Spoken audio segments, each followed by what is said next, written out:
Main Street, you're relaxed and feeling good. Next thing that you know, you'll see it. Octopus in the neighborhood, surfing on a sound wave, swinging through the stars. Take a left at your intestine, get your second right back mark on the magic scuba.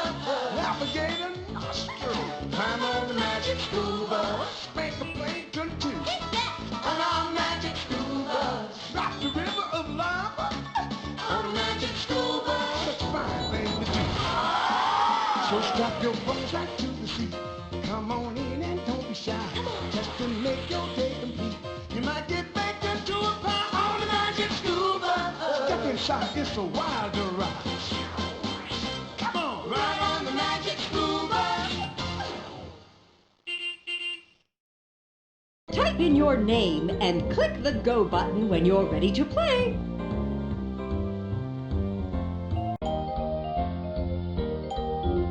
Then away we go! I brought snack money for a field trip to the Wild Animal Park. Sheesh, hard to believe that Frizz is finally taking us on a normal field trip. The way I see it, that remains to be seen.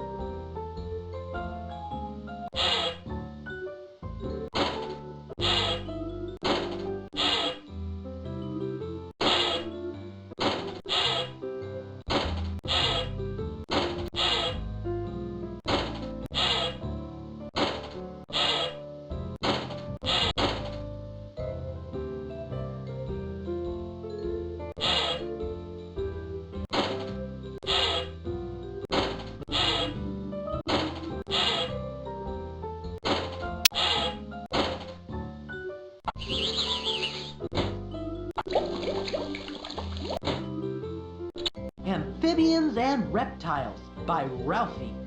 Click on a picture if you want to find out about slimy and scaly creatures. What's the difference between an amphibian and a reptile? Amphibians, like this frog, have slimy bodies and lay their eggs in the water. Frogs and salamanders need to stay wet because some of them actually breathe through their moist skin. Reptiles, like this lizard, don't need to stay wet. They have scaly skin covering their bodies, and the scales help to keep them from drying out. Reptiles, like turtles and lizards, lay their eggs on the land. So do snakes, but some snakes and even some kinds of lizards don't lay eggs at all. Their babies come right out of their mother's bodies, just like mammals.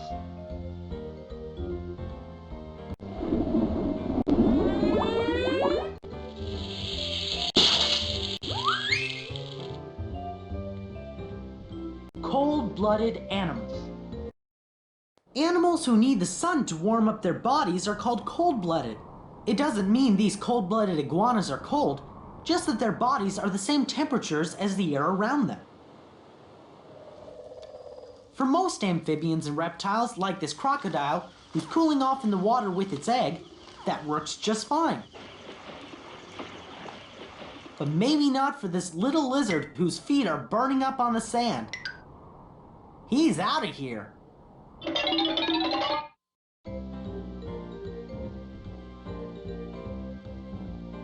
Slimy and scaly babies. This mother frog's tadpoles were born underwater. In fact, most amphibians, like frogs and salamanders, lay their eggs underwater so that their eggs don't dry out. But once they're grown, you can find amphibians anywhere, even gliding from trees, like this flying frog.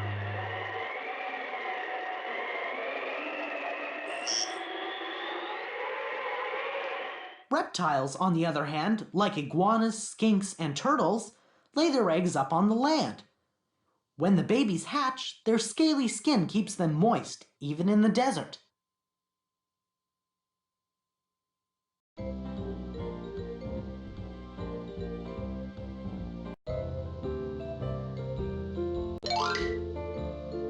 Scorpions are really awesome. Look at how they glow when you shine the right kind of light on them. Check out that water snake. If he's really still, he looks like part of the plant. That's called camouflage, and it helps him hide from both his predators and his prey.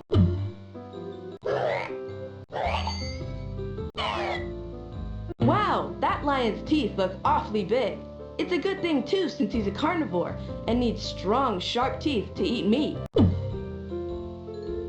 Okay guys, which one of these is the biggest mammal in the world? A blue whale or an Asian elephant? The elephant? Nope, the blue whale. In fact, the biggest one ever found was 110 feet long, big enough so 8 elephants could line up on its back. When it's garbage night and the trash goes out, I have an alarm clock that wakes me up in the middle of the night. It's a raccoon who thinks our garbage is its gourmet meal. My report is on domestic horses, which means horses that are tame. I did my report on crows, one of the noisiest birds in my neighborhood. Next to the blue jay, that is, who is the crow's cousin. All that cawing must run in the family. Last night, this crow named Picasso came around with his buddies. Boy, were they making a racket. I went outside and there they were, chasing away a hawk.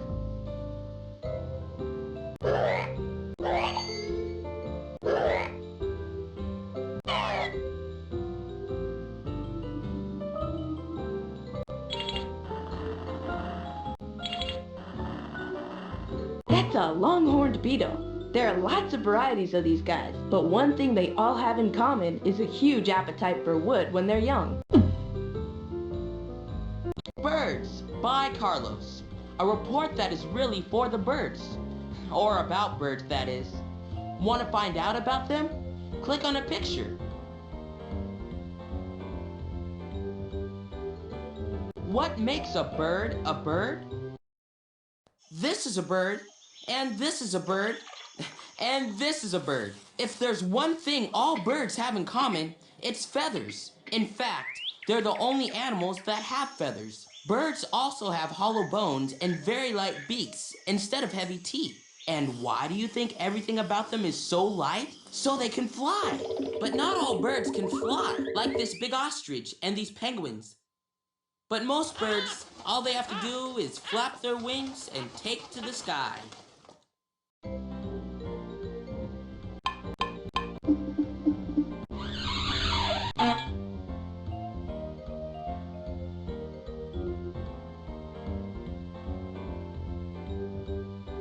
Owls. Who finds its prey by using its hearing? The owl. Owls, like this barred owl, have really sharp hearing because their ears, which are hidden by feathers, cover the entire sides of their heads. And when owls fly, they are totally silent because they have fluffy feathers and comb-like edges on their wings. That way, they can hear their prey instead of the flapping of their own wings. And how about those eyes? They are huge. Owls' eyes take in enough starlight so that on a moonless night, owls can see as well as we can on a cloudy day.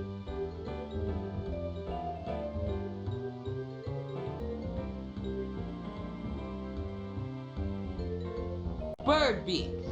Birds can't use their wings to hold things or even scratch themselves, so sometimes they use their beaks to do the job.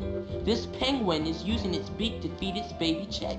When you take a look at a bird, you can also tell what it eats. Shorebirds, like this black-necked stilt, have long skinny beaks like tweezers that they stick into the mud when they look for worms. Flamingos and ducks have beaks that work like sieves. The water runs out and the food stays in. Beaks also work as feeding spoons when mother and father birds feed their babies. And take a look at this hummingbird's beak. It works like a straw, letting the birds sip nectar from the flowers.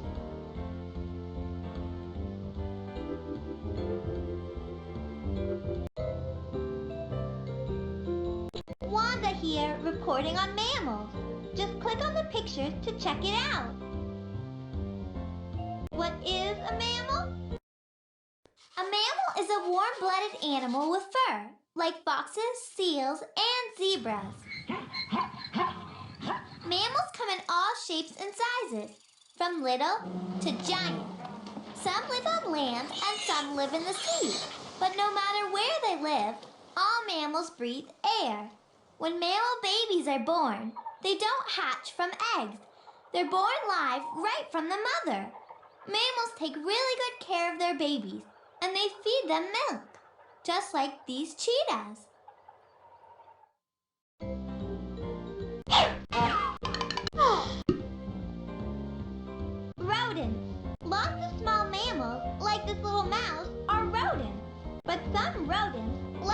capybara are huge. So what makes both of them rodents? It's their teeth. Look at them on this beaver. All rodents have big front teeth called incisors. 2 on the top and 2 on the bottom. The curious thing about rodents' teeth is they keep growing and growing and growing. So rodents like this porcupine chew on hard things like nuts and wood to keep their teeth sharp. And it's a good thing they do, because without all that gnawing, their teeth would grow right out of their head. Hoofing it. Some mammals like this pig have to hoof it. Animals with hooves are called ungulates. All animals with hooves are related to each other. Zebras, horses, rhinoceroses, deer, camels, cows, and pigs are some of the mammals who are related because they all have hooves. Hooves are hard and flat and come in handy for running on hard ground. This tapir, like all hoofed relatives, is an herbivore, which means it doesn't eat meat. All ungulates' teeth are big and flat. They're made to munch grass and leaves.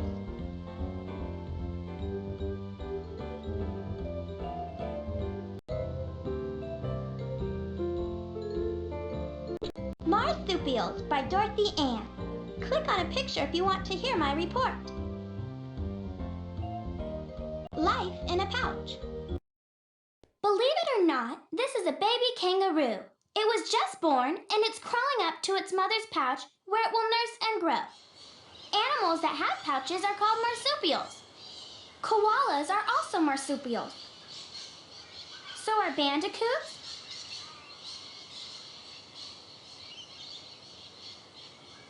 honey possums, and the tree kangaroo. Most marsupials call Australia home, including this cute potteroo.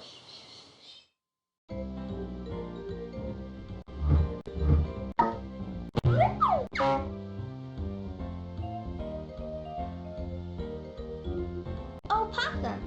The opossum is the only marsupial found in Australia, who is also native to North and South America. An opossum's tail is prehensile, which means it can use it to grab onto things. It can even use its tail to hang upside down. If you went to South America, you'd see lots of different kinds of opossums, from big to tiny, like this little murine mouse opossum. Opossums eat fruit and any animals they can catch. Opossum babies stay in their mother's pouch for 2 months while they grow bigger and stronger. After that, they can go in and out. Sometimes they even take a ride clinging to their mother's back. Kangaroos. Kangaroos live all over Australia. They are great jumpers and can leap 30 feet in the air. The kangaroo babies, or joeys, can jump into their mom's pouch head first. These marsupials live in herds like deer. They kickbox for play and when they fight. There are 45 different kinds of kangaroos living in Australia.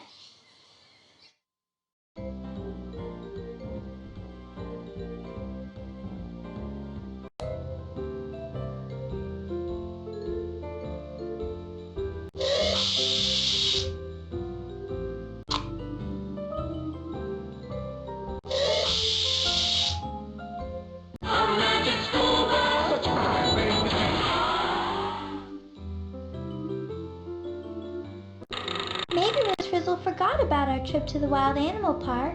Yeah, if we're extremely lucky.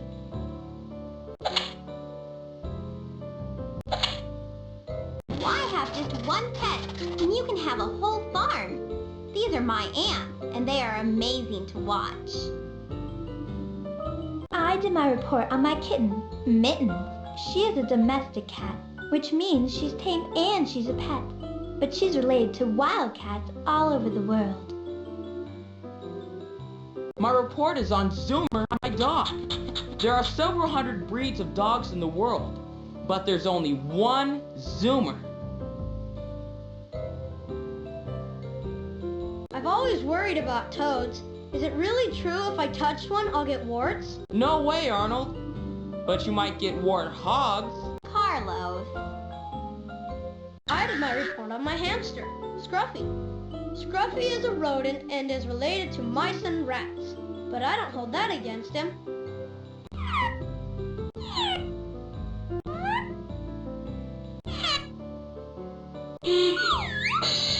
Here's my clipboard. Now, where's that net? There it is. We need a net at the wild animal park? Change of plans, Arnold. I got a call this morning from my friend who runs the park, Ms. Annie Malia. There's been a mix-up. 4 animals from the park were put back into the wild, but they were sent to the wrong habitats. That sounds dangerous. Someone should catch those animals and put them back in the right places.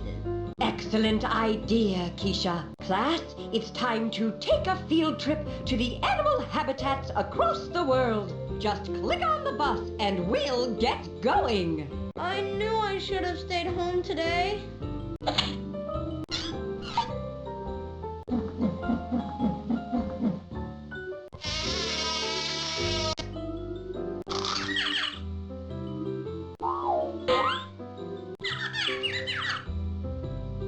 Now there's a cat who's really got her paws full. Can you tell how many kittens she has?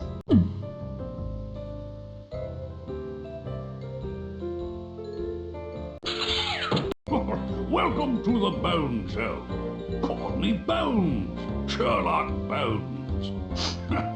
I see you've discovered a pile of bones. We've got to figure out who they belong to, or belonged to, I should say. You need to finish putting this animal's skeleton together. So, have at it. Bone voyage.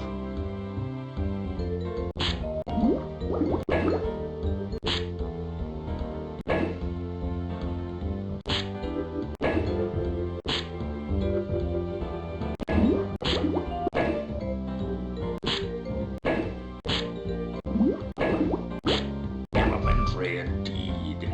Fine detective work. Case closed.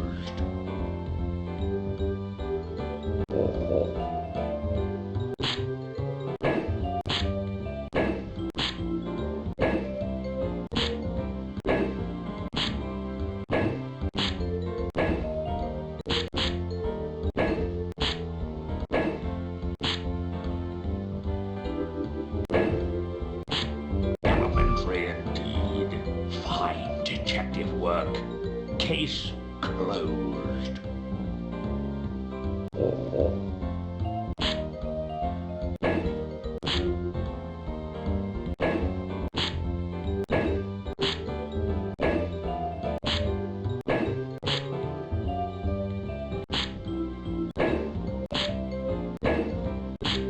Elementary indeed.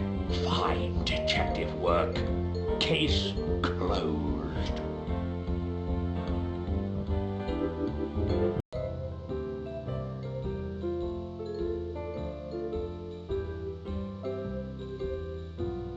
This is the report I did on insects. If you want to find out about the world of insects, click on a picture. What is an insect? Some crawl, some fly, but all have antennae and 6 legs. So what are they? Insects. Creepy, crawly, camouflaging insects. Some insects, like this dung beetle, are huge. Some are so tiny, you need a microscope to see them. The one fact that bugs me about insects is there are more insects in the world than any other animal family.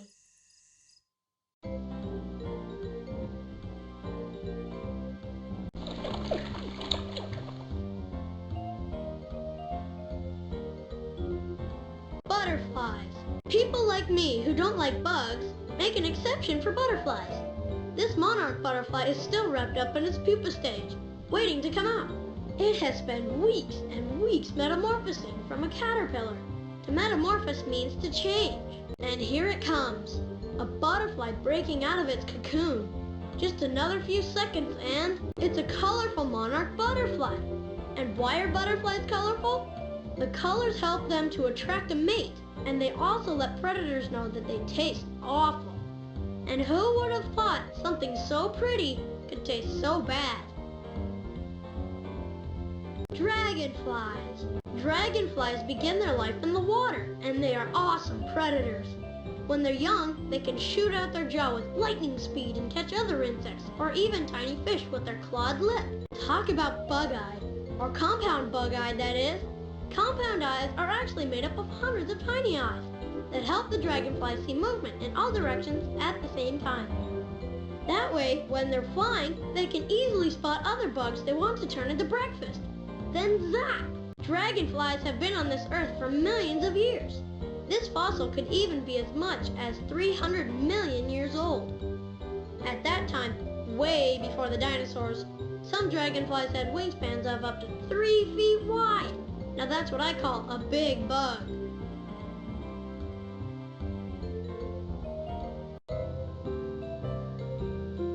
This is a report on fish by me, Keisha. Want to dive in? Just click on a picture. Something's fishy. Everyone knows that fish live in water, but what exactly is a fish? All fish have backbones, they breathe through gills, they're cold-blooded, and they have fins that help them swim. Some fish live only in salty water, and some only in fresh water, but not the salmon. When it's young, the salmon swims out to the ocean. Then when it grows into an adult fish, it swims back to the freshwater river where it was born and lays its eggs.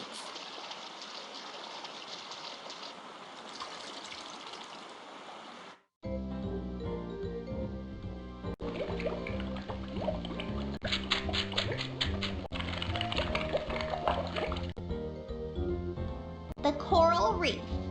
Life under the coral reef sometimes looks like you're swimming through a rainbow of colors.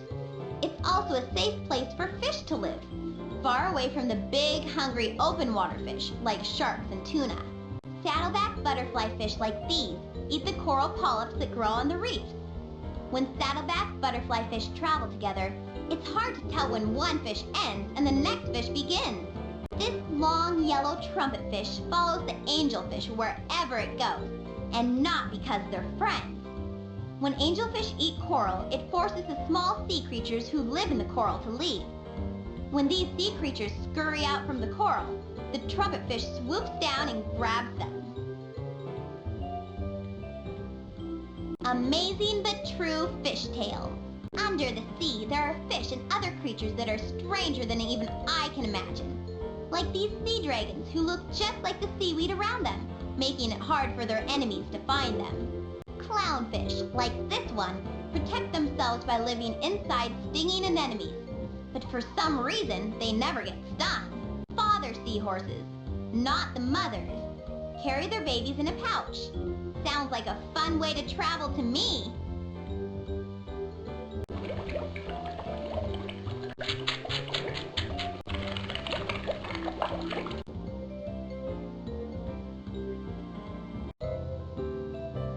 The report I did is on endangered animals. If you want to find out about these animals, click on a picture.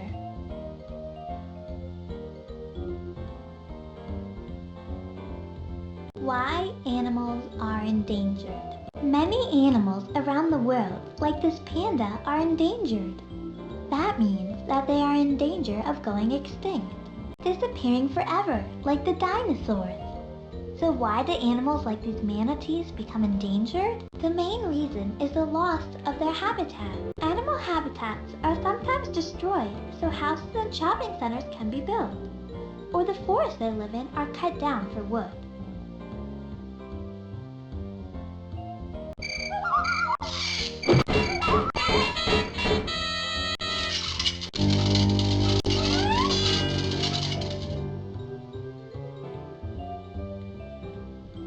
Famous endangered animals.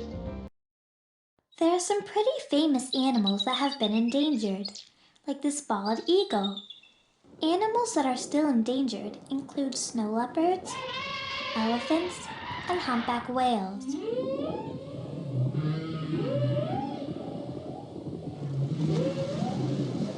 The loss of habitat affects lots of other animals too, like the wolf, the Siberian tiger, and the mountain gorillas.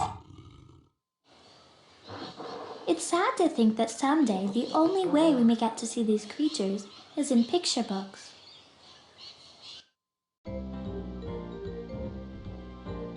Help save the animals. Today, people realize that endangered animals need our help.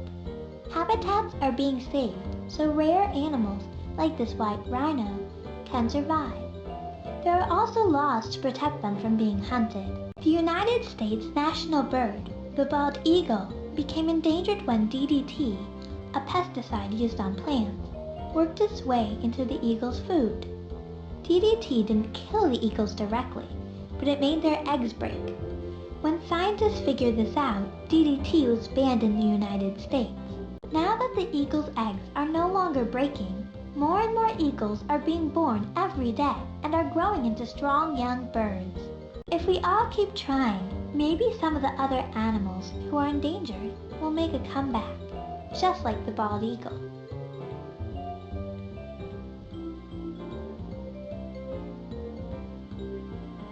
Famous endangered animals. There are some pretty famous animals that...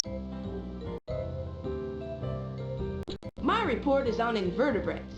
If you want to find out about animals without backbones, click on a picture. No bones about it. This is an orb weaver spider, and this is a ghost crab. What do these two animals have in common? They're both invertebrates, which means they don't have backbones. Invertebrates, like this sea slug, have no bones at all. Invertebrates call many places home, like the starfish who lives in the ocean, or the scorpion with her babies on her back who lives on land. Some invertebrates live both places, like this red hermit crab. Right now it looks like he just moved into this cozy glass jar. And who said you couldn't live in a glass house?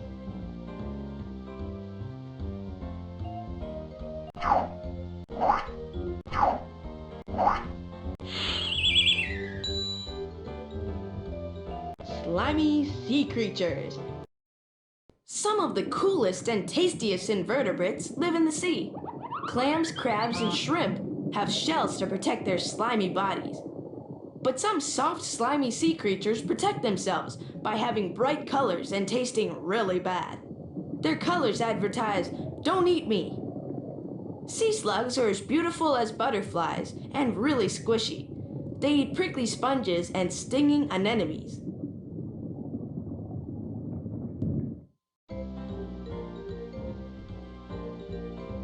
Spiders.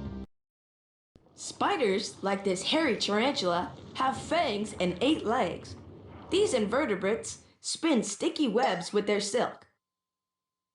All spiders are carnivores. Some hunt down their prey by jumping on them on the ground.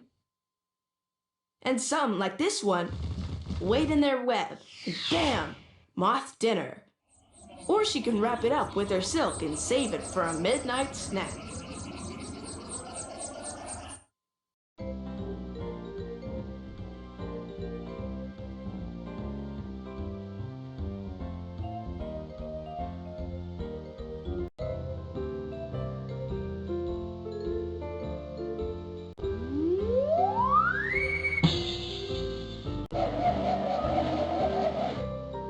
Once we've headed out into the wilds and you think you spot an animal in the wrong habitat, use this net to capture it so we can send it back to its proper home.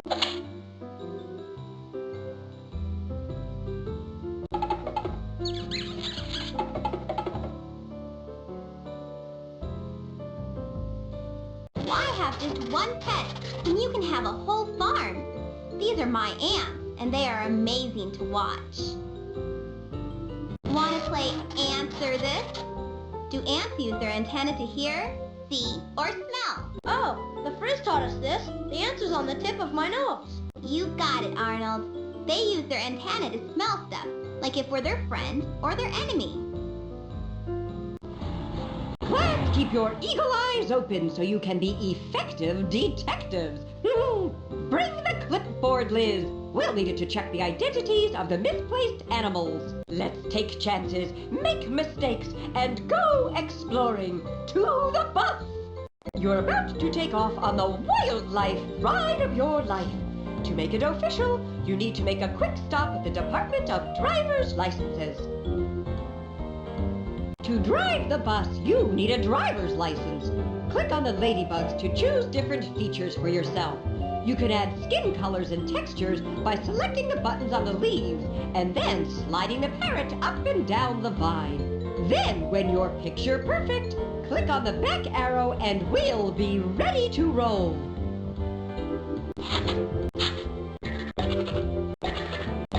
With a look like that, you'll blend into any habitat. It's the true face of a wild driver. With a look like that, you'll blend into any habitat. It's the true face of a wild driver. With a look like that, you'll blend into any habitat.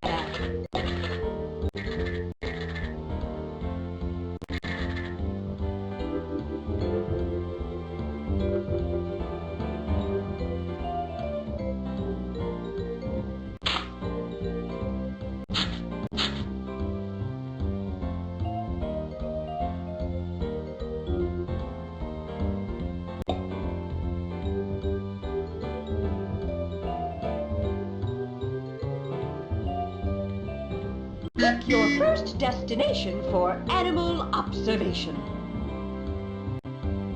North American Sonoran Desert. In my old school, we never went to the Sonoran Desert. Well, at least you won't be able to say that about your new school, Phoebe. I spy a saguaro cactus. That means we've landed in the North American Sonoran Desert. And as I always say, if you can take the heat, get out into the desert. I'm Weird Owl Factovich, and do I have some weirdo facts for you? You bet I do. Factorini 1. If a fiddler crab loses its big claw, it grows a new one during the next molt.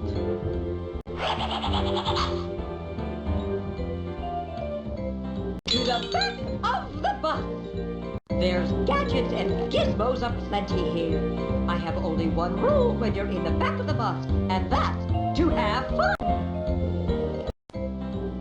Okay, it's time to step through the door and start to explore.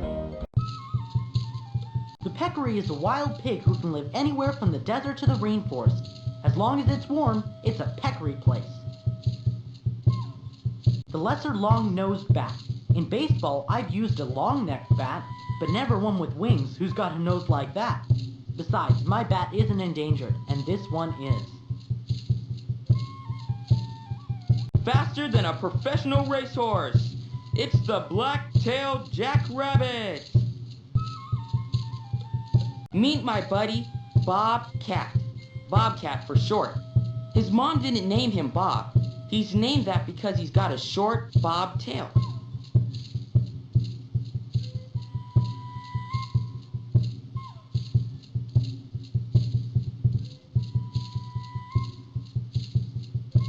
Is it just me, or is anyone else rattled by rattlesnakes?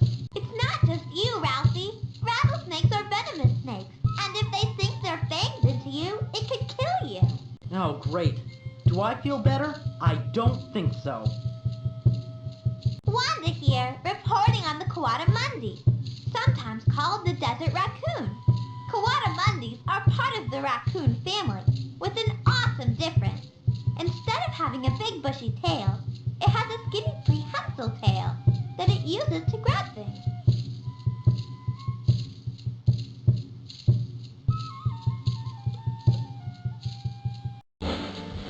Welcome to the #1 game show in the animal kingdom. It's Scat Soundtrack, and I'm your host, Scat Stevens. Before we get started, let's sign in. Will you be playing a one-player game or a two-player game? One player it is. Okay, here's the poop. Scoop. We have 3 categories: scat, sounds, and tracks. Pick pick and click on one of the question cards under a category and see if you can answer it correctly. Get it right, and you rack up the number of points on the card. Get it wrong, and well, just keep trying till you've cleared the board and racked up as many points as you can. Scat it is. Ooh-wee, I hope you know what scat is. It's ordinary, everyday poop.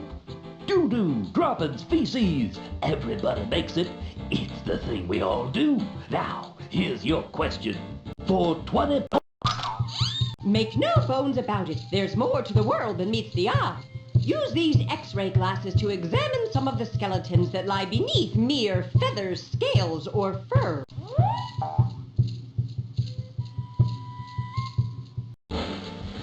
Welcome to the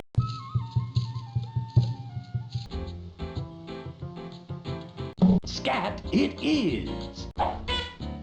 Ooh-wee, I hope you know what scat is. It's ordinary, everyday poop. Doo-doo, droppings, feces. Everybody makes it. It's the thing we all do. Now, here's your question. Tell me for 20 points. Now here's a load. It's peppered with what once was a delectable combination of berries, leaves, and some fur from a ground squirrel. Any ideas who left this one behind? Brown bear it is. It's time to pick another question.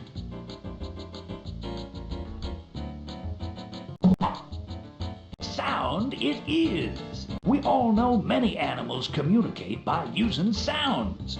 Now listen closely and see if you can identify who made this one. For 30 points, listen to this. Any idea who made that sound? Sound of trumpets. You're right. That was the trumpet of an elephant. Time to pick another question card.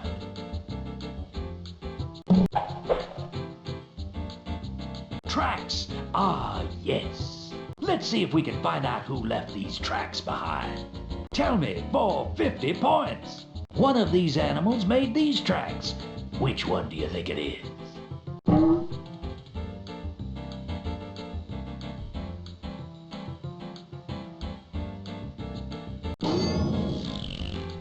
Nope, that's incorrecto. Now it's on to another question. Put on those listening ears, because here comes your next question. For 50 points, listen to this. You got it. It's the lovely lilting sound of the wood thrush. Time to pick another question card. Okay, get ready to track these down. For 30 points, which one of these animals left these tracks behind?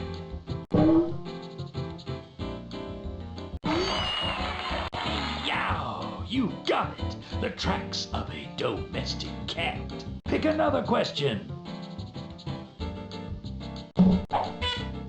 Scat. Okay, dropping detective. For 50 points. Here's a fine specimen. And in it, I detect crab shells and some tiny pink clam shells. Any ideas who left this little present behind? Positively right. It's the seagulls. Pick another question. Dung, da dung, dung, dung. This one's worth 30 points.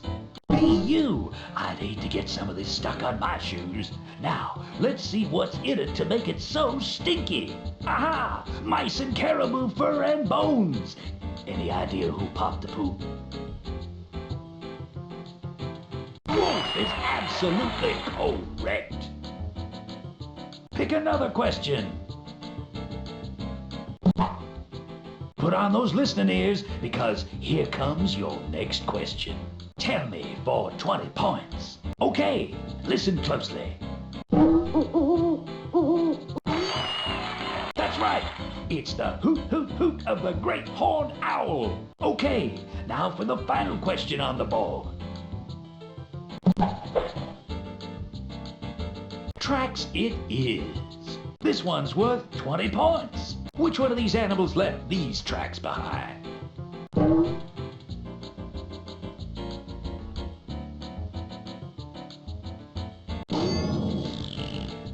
No, that animal doesn't have tootsies that made tracks like those.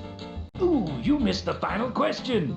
That brings us to the end of our game. Liz, show our contestant how many points got racked up.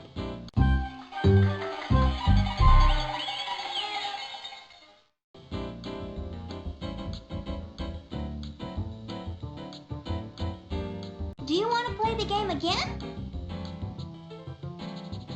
That's all for now. Come back anytime and test your knowledge of animal scat, sounds, and tracks in the animal kingdom's favorite game show, Scat Soundtrack.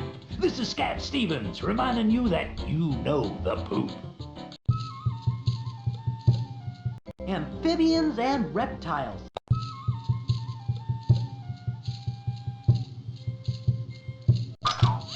Use this microphone to listen to some of the sounds the animals make.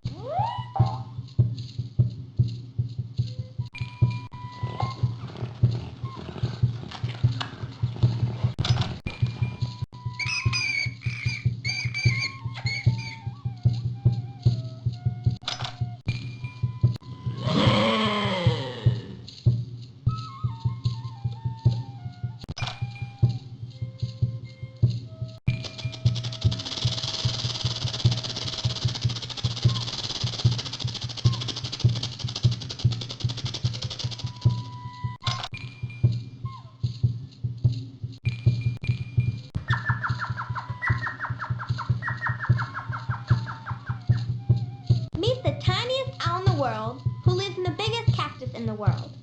Elf owls live in holes in saguaro cacti.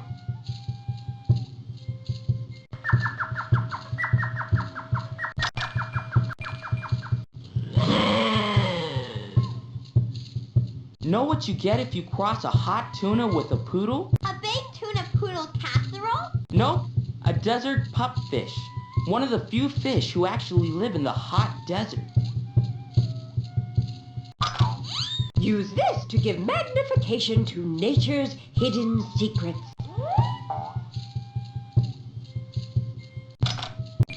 A tarantula!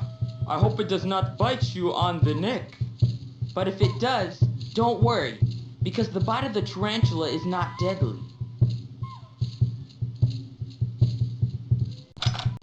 A scorpion. Its sting can sometimes be deadly, and I don't know about you, but that sure bugs me.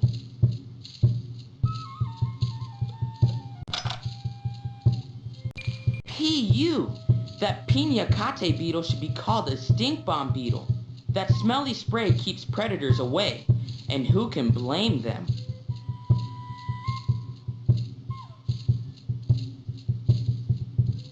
Bonjour! You did it again. See what you can make of it this time. It's a rough one. Rough, rough.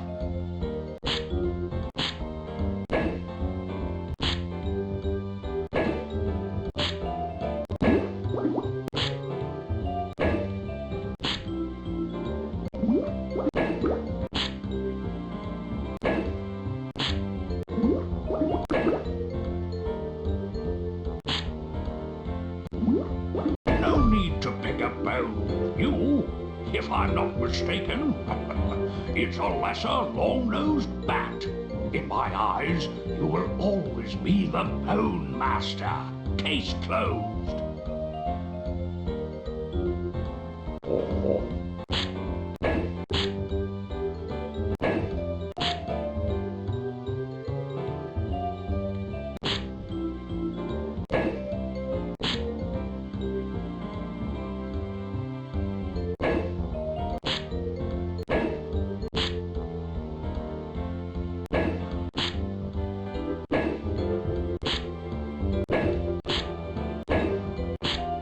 No need to pick a bone with you, if I'm not mistaken. It's a lesser long-nosed bat. In my eyes, you will always be the Bone Master. Case closed.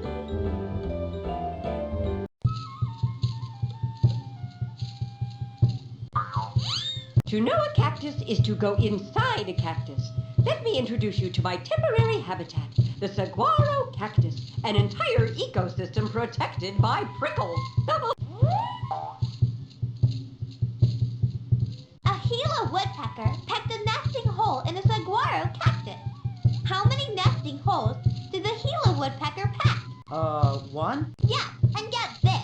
After she pecks that hole, she won't come back and move in for a whole year.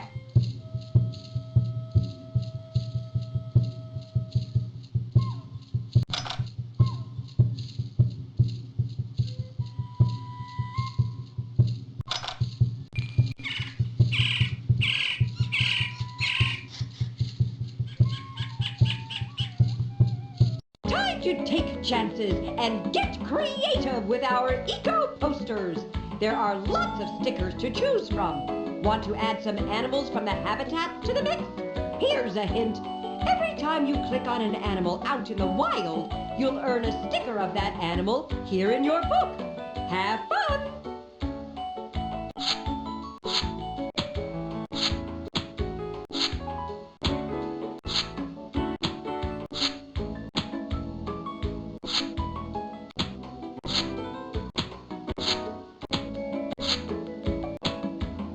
Want some animals to put in your habitat?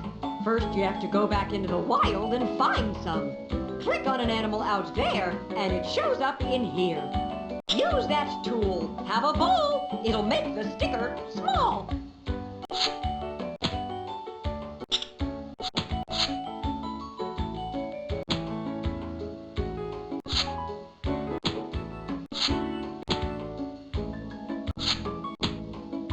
Let me tell you so you're in the know. Use that tool to make the stickers grow.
Where shall we go?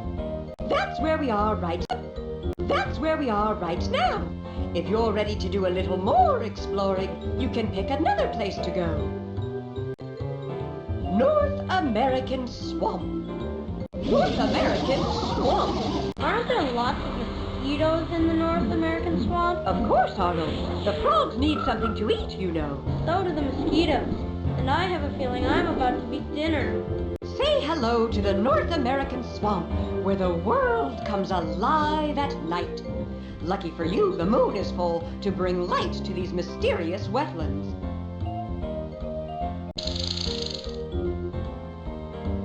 These tools will come in handy in your investigation. If you want to know more about them, just click.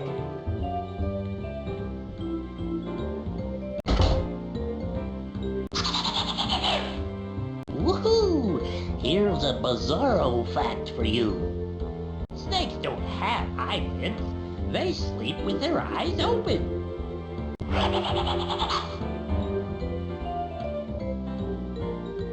Phew! What a view! But if you want to... As my great-aunt Doris once said, you always learn more if you walk through the door. Alligators are giant reptiles that spend a lot of time lying along riverbanks in the sun so they can keep themselves warm. Fortunately for their prey, they can't move very fast when they're on the land. Thank goodness for small favors. Now picture this. Toads can lay up to 8,000 eggs. When the tadpoles hatch, schools of them stick together in the water, and it looks like the swamp's filled with black ink.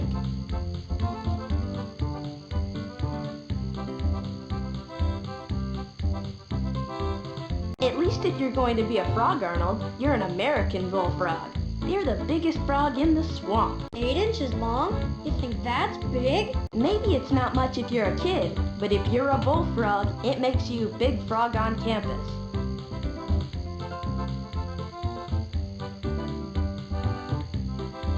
At my old house, we had a family of white-tailed deer living near our deck. White-tailed deer live lots of places, including most of the U.S. and South America, and parts of Canada. That duck doesn't look real. Are you sure it doesn't have a wind-up key? Not unless it's a wind-up, ruddy duck. They look like toys, but they're real all right. It's a good thing we're here this time of the year, because in the winter, the Parula warbler wouldn't be here. It migrates to the tropical forests in South and Central America. Fortunately, bullfrogs have some good defenses to help them avoid danger. Great hearing helps them to listen for predators, and they can turn from green to brown to blend into our surroundings. Amphibians, amphibians, everywhere you look in the swamp, there are amphibians. Salamanders, newts, frogs, and more frogs. And it's no wonder. Amphibians are cold-blooded animals whose babies can only live in the water. As adults, they develop lungs so they can live in or out of the water. The chorus frog is a tree frog, and they're the first frogs in the swamp to stop hibernating. What kind of bird was that? It wasn't a bird, Phoebe. It was one of my cousins, a gray tree frog. The American bittern is actually a kind of striped heron. Those stripes come in handy because they help to camouflage him in the swamp.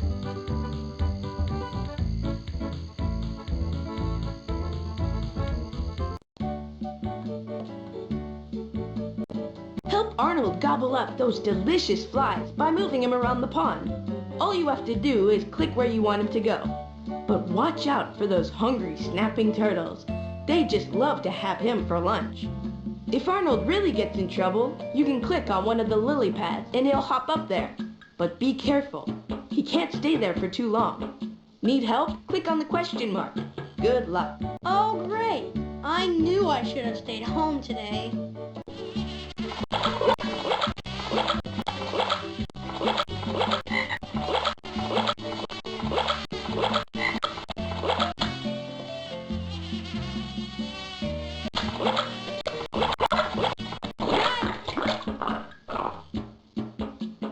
Arnold gobble up those delicious flies by moving him around the pond. All you have to do is click where you want him to go. But watch out for those hungry...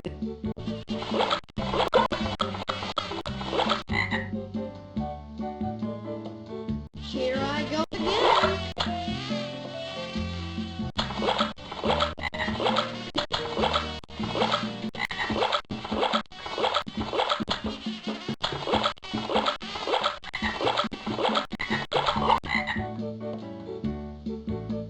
Here I go again.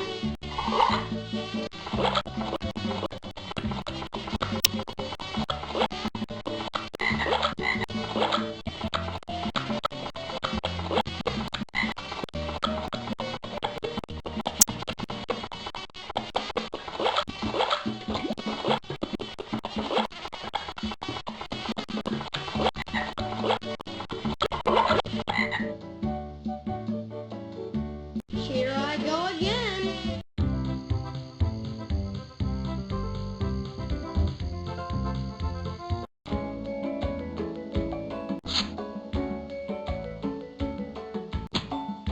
Use that tool. Have a ball. It'll make the sticker small.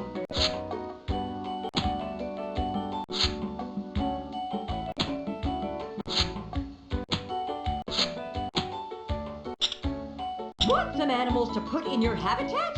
First, you have to go back into the wild to find some. Click on an animal out there, and it shows up in here.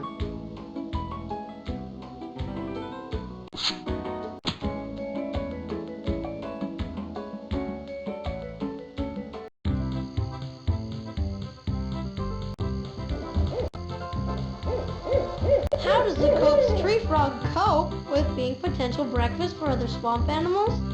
It's the chameleon of the swamp and can change colors from brown to gray to green faster than you can say ribbon.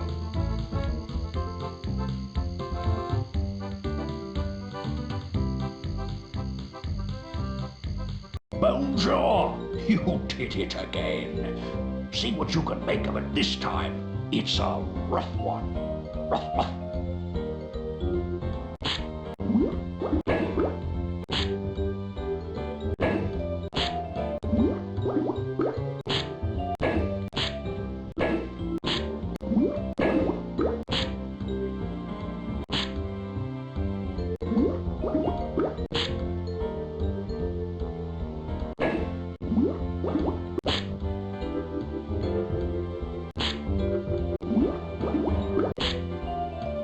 Bones about it. That's a turtle.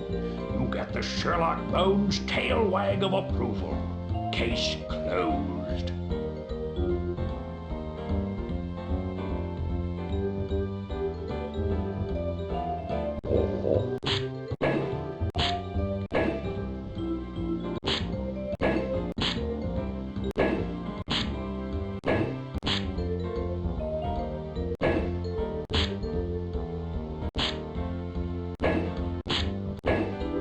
Bones about it. That's a turtle. You get the Sherlock Bones tail wag of approval. Case closed.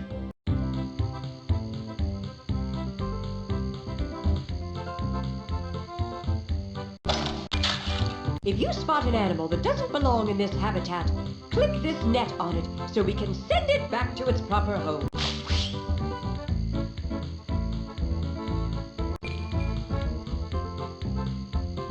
That's a muskrat, and it's related to a beaver. It even builds its lodge out of sticks and leaves in the swamp, just like a beaver does. It's a bubble frog, a spring peeper. Whenever it makes its call, its throat puffs up like a big balloon. That duck doesn't look real. Are you sure it doesn't have a wind-up key? Not unless it's a wind-up, ruddy duck. They look like toys, but they're real all right. Ruddy ducks make their homes in marshes, and here we are in a marsh, so we better not send that duck off anywhere.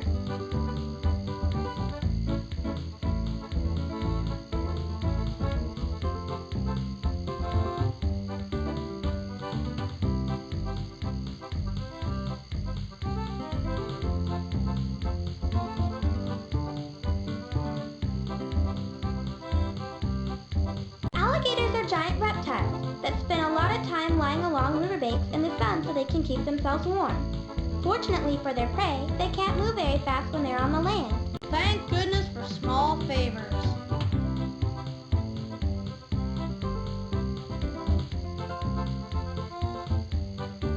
At least if you're going to be a frog, Arnold, you're an American bullfrog.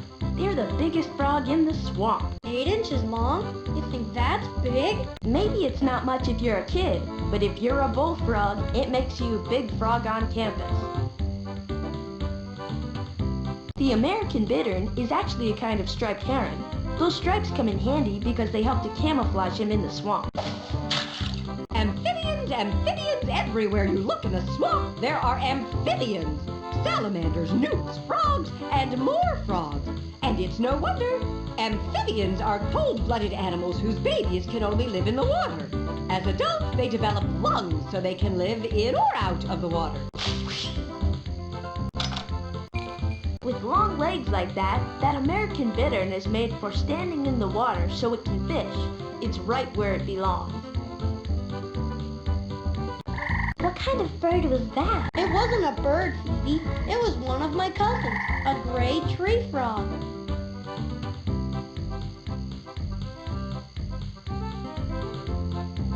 How does the Cope's tree frog cope with being potential breakfast for other swamp animals? It's the chameleon of the swamp and can change colors from brown to gray to green faster than you can say ribbit. The chorus frog is a tree frog, and they're the first frogs in the swamp to stop hibernating.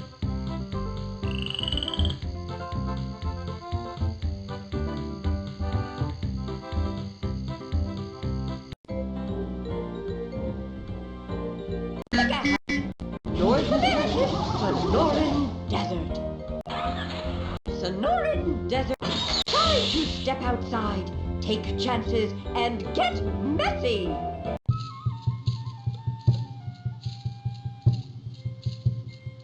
Faster than a professional racehorse. It's the black-tailed jackrabbit.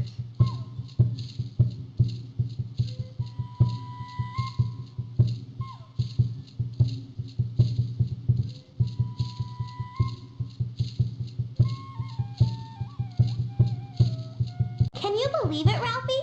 The spacefoot toad spends 10 months out of the year hibernating underground. Whoa, and I thought I slept a lot.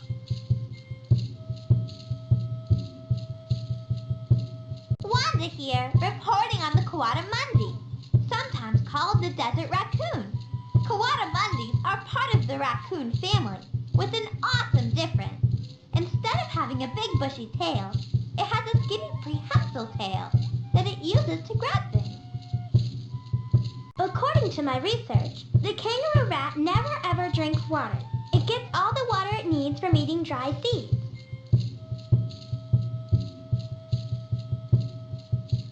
Meet my buddy, Bobcat. Bobcat for short. His mom didn't name him Bob. He's named that because he's got a short bob tail. First, let me tell you right off, most lizards in the world are not poisonous. There are only two that are, and that Gila monster lizard is one of them. If kangaroo rats are thirsty, Is it just me, or is anyone else rattled by rattlesnakes? it's not just you, Ralphie. Rattlesnakes are venomous snakes, and if they sink their fangs into you, it could kill you. Oh, great. Do I feel better? I don't think so. A Gila woodpecker pecked a nesting hole in a saguaro cactus. How many nesting holes did the Gila woodpecker peck? One? Yeah, and get this. After she pecks that hole, she won't come back and move in for a whole year. Meet the tiniest owl in the world who lives in the biggest cactus in the world. Elf owls live in holes in saguaro cacti.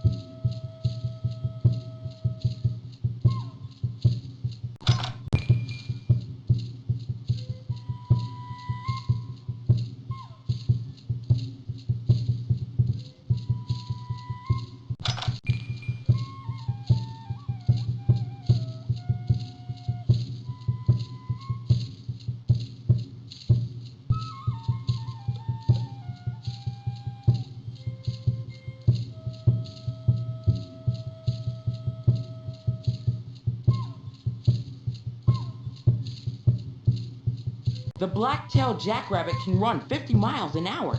Now that is... Coati-mundis find their food, like insects, fruit, and small birds, by sniffling and snuffling around with their very sensitive snouts. Wow, I could use one in my house to figure out where Mom stashed last year's Halloween candy.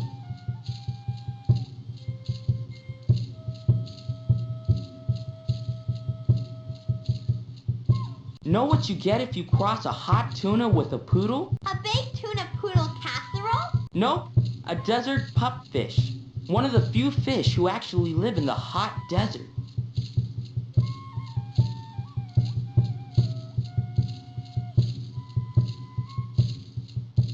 Here's how the Gila monster catches its prey. Mega habitat. Brazil's tropical rainforest. According to my research, opossums live in the rainforest. Maybe I can see what it's like to hide in an opossum's pocket. Stranger things have happened. Welcome to the Brazilian tropical rainforest. It's a jungle out there, not to mention a soaking wet one, so don't forget your hats.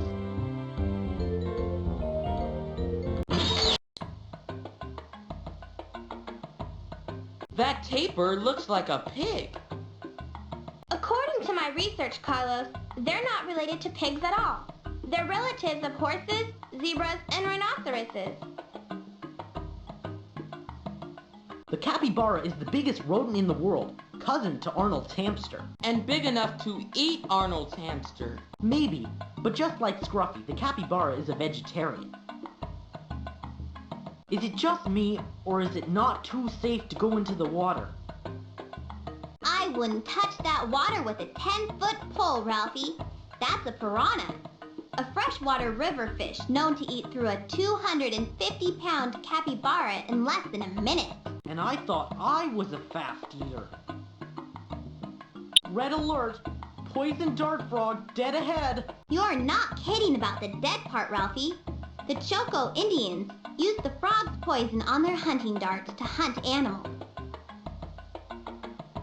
Check out that ocelot sitting up in a tree like the queen of the rainforest. Ocelots spend a lot of time up in trees, hiding from predators and trying to catch birds. Lions hunt big herds of animals. And I'm not lying.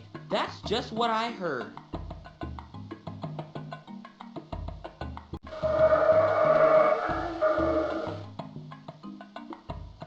Talk about a wake-up call. The howler monkey is the loudest land mammal in the world, and he makes sure everybody knows it. Every morning and evening, he says it loud and says it proud.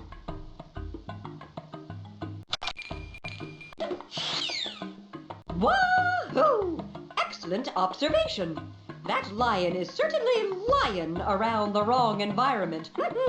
It's too wet here with not enough open spaces. Let's see if we can put our brains to the task and specify where he should really lie. The African savanna. Precisely right and on the nose. That's where that lion lives. When he returns to the savanna, he'll be most appreciative. It's time for destination migration. My old friend Helen Copter is standing by. Take this lion back to the African savanna, where it's hot and dry.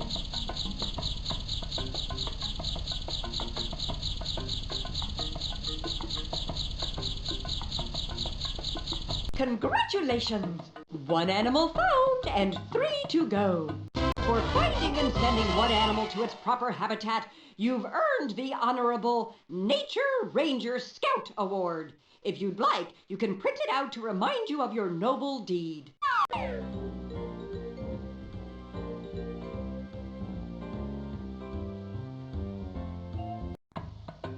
Check out that ocelot sitting up in a tree like the queen of the rainforest. Ocelots spend a lot of time up in trees, hiding from predators and trying to catch birds. That snake isn't an ordinary snake. It's a fer-de-lance, a very poisonous pit viper, as in, one bite and I'm wiped out. Meet Banana Bill. That's what some people call the toucan because of his big beak. With a bill that big, I think Banana Boat Bill would be even better. Fish-eating bats are called fish-eating bats because they're bats that eat fish. Big surprise, huh? But they're also called bulldog bats because they look kind of like bulldogs with their big swollen lips.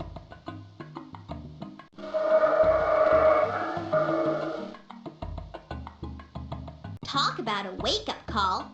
The howler monkey is the loudest land mammal in the world, and he makes sure everybody knows it. Every morning and evening, he says it loud and says it proud. Welcome to my nightmare. An anaconda snake. The biggest snake in the Americas. The heaviest snake in the world. Over 500 pounds. What's the big deal, Ralphie? He makes large mammals into meals with a single chomp. I see your point.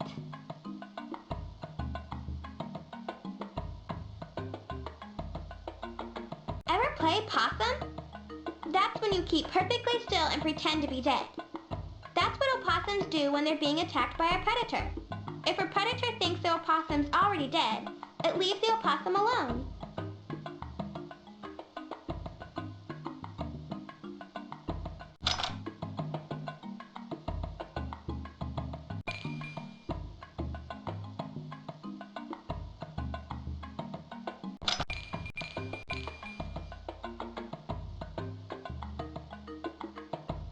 That bird looks like it's ready to take off. Entirely possible, Ralphie.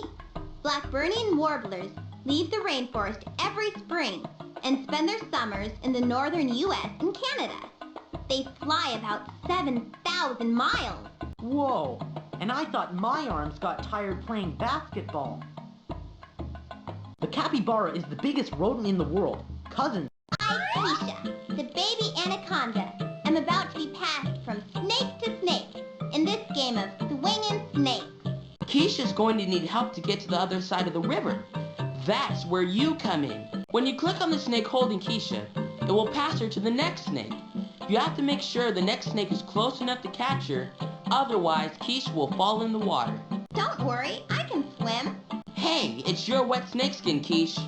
And if you need some help along the way, just click on the question mark at the bottom of your screen.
Try this sometime.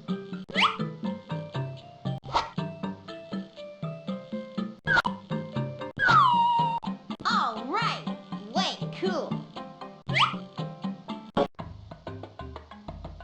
An animal's neighborhood is called a habitat. Well, I call this habitat hot, dark, and wet. Bonjour! You did it again. See what you can make of it this time. It's a rough one.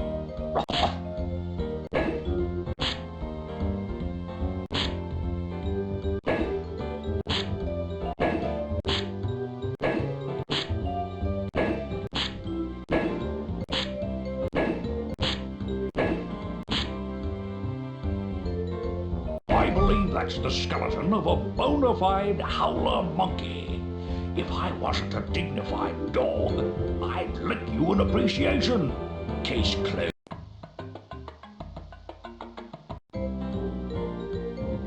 To the destination, North American, and coming in for another nighttime.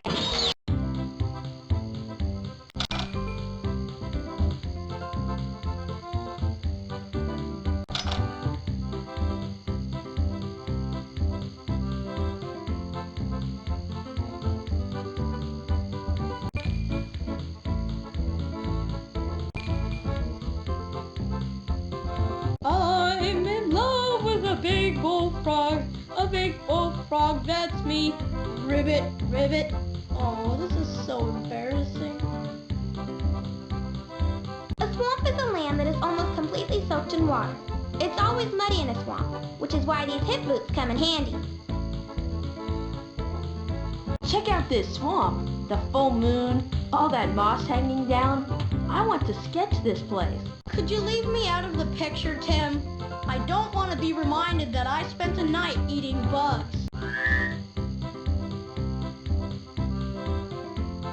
In my old school, the kids in my class never turned into bullfrogs.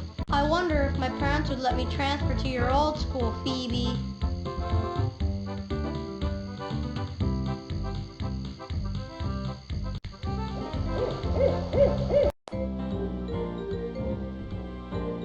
Where to now? The African savanna. The African savanna. Aren't there lions in the African savannah? I knew I should have stayed home today. Ah, the African savanna. It must be the rainy season, and that's the reason the grass is long and green.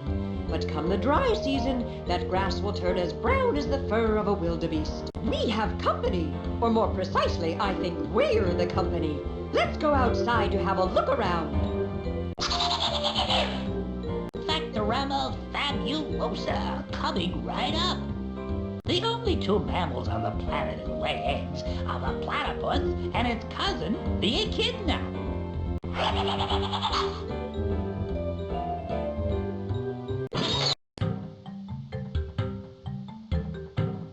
The cheetah is the world's fastest animal. For short sprints, they can go 70 miles an hour because they have long legs, a flexible spine, and a big heart. If this guy was on the freeway, he'd get a speeding ticket. The snub-nosed monkey is a primate who is a very playful and social animal.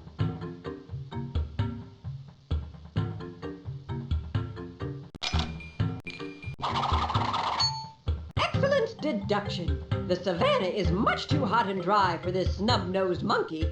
Let's see if you can discover where it really belongs.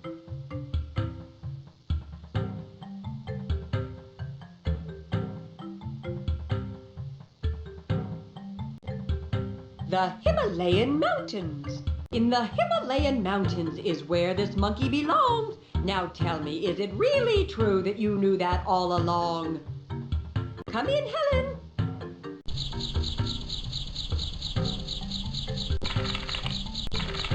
Take this snub-nosed monkey back to the cool, crisp air of the Himalayas.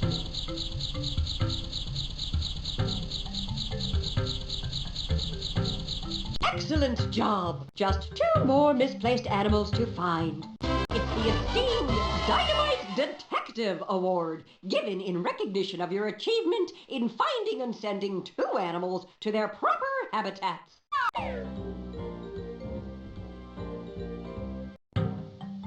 At my old school, we were never surrounded by wild animals. Your old school is sounding better all the time, Phoebe. Here I am in the African savannah, among the animals that tend to eat each other. I have a sinking feeling I should have stayed home today. There are so many cool animals here. I could spend the whole school year sketching them. Maybe the Frizz will let you stay behind and finish up the third grade here. On second thought, maybe I'll just try to remember what they look like and draw them when I get home.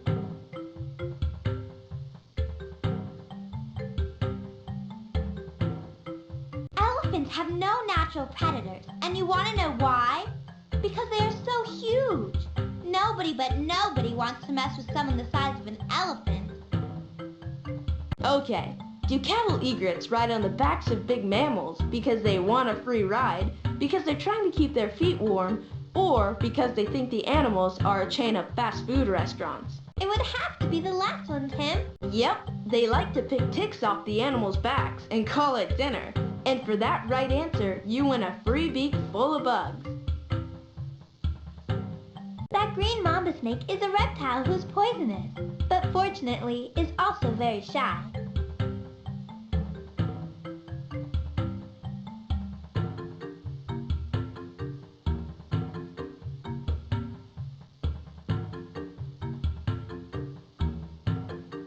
Hey Phoebe, if I sketched the front of an ox, the back of an antelope, and added a horse's tail, what would I wind up with? You get a wildebeest, Tim. That lion sure looks happy to be here in his right environment. A whole lot happier than I am, in fact. Ever been told you've been acting like an animal? Well, the fact is, it's true. Every living creature, from humans to insects, are animals. If you're ever in doubt, here's the test. If it's alive and it's not a plant, it's an animal. What an amazing nest! That's the home of the black-headed weaver bird.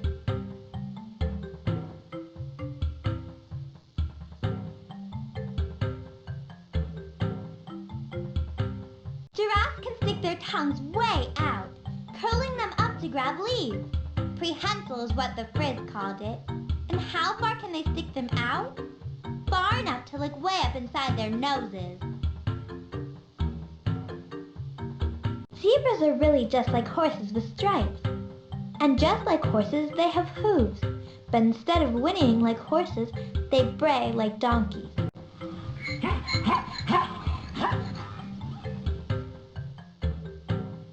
That cute little spring hare, looks like a tiny kangaroo, is named after a rabbit and is actually a giant mouse.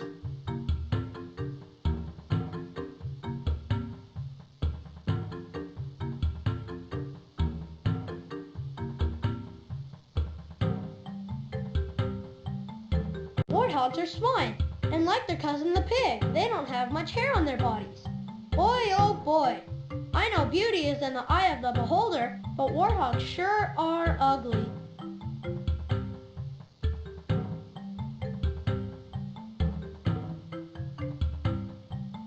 Flamingos eat lots of tiny shrimp and algae. The oil from the shrimp makes their feathers turn pink. It's a good thing eating grape jelly doesn't make my hair turn purple.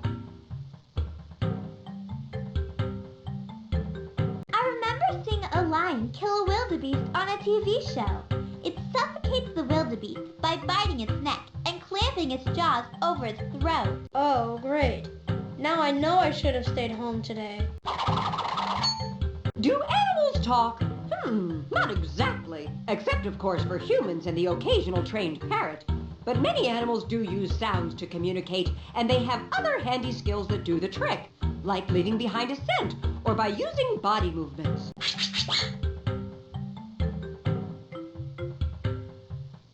Okay, true or false, Wanda? The spotted hyena is called the wild dog of the savannah. Dee dee dee dee dee dee dee dee dee dee dee dee dee dee. True? Nope, false. He may look like a dog, but you can't judge an animal by its cover. The spotted hyena is actually a cousin to the mongoose. That big kitty sure looks happy. Big kitty? It is a kind of cat, Arnold, but technically, it's a leopard. Kitties eat food from cans. Leopards eat monkeys. Personally, I'm much happier thinking of it as a big kitty.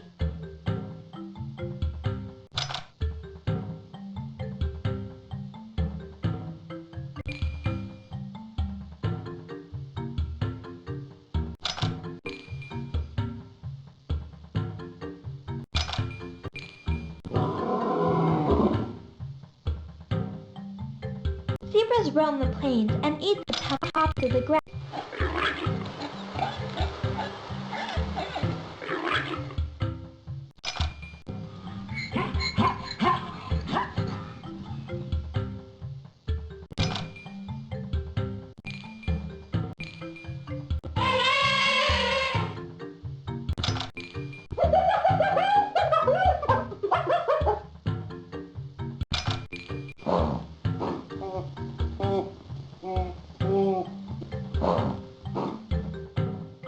Zebras are like me. They like to hang around with their friends and family. Anywhere from 5 to 50 of them live in a group together.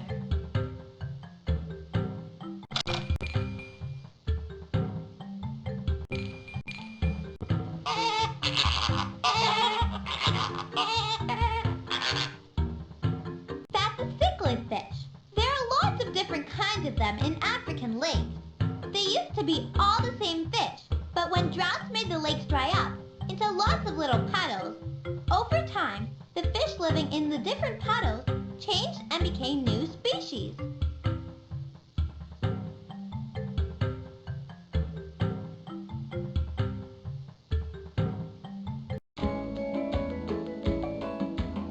Use that tool. Have a bowl. It'll make the sticker small.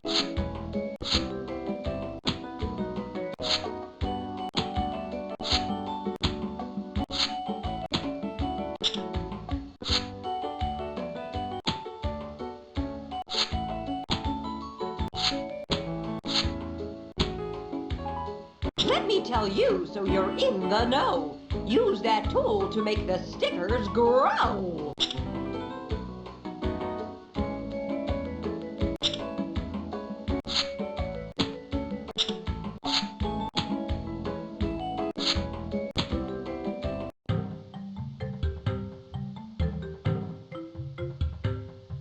Welcome to Big Game Tag, where the game is to tag animals who have something in common. And how do you tag them? By clicking on them before they duck out of sight, and before you run out of tags or time. But be careful, because not all the animals who pop up and down match the category. Okay, let's start tagging. Not all bugs are considered insects. According to my research, insects have 6 legs. So get ready to do some quick leg counting as you tag the insects.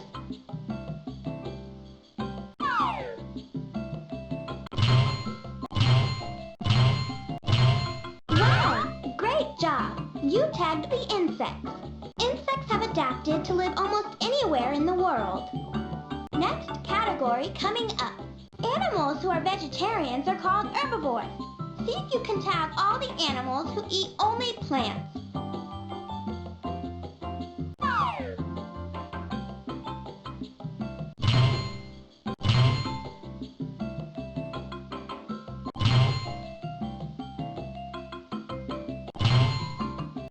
Great! You tagged herbivores. A lot of mammals who are herbivores have hooves, like horses or rhinos. Sometimes herbivores have more than one stomach to help them digest all the grass and leaves that they eat. Next category coming up.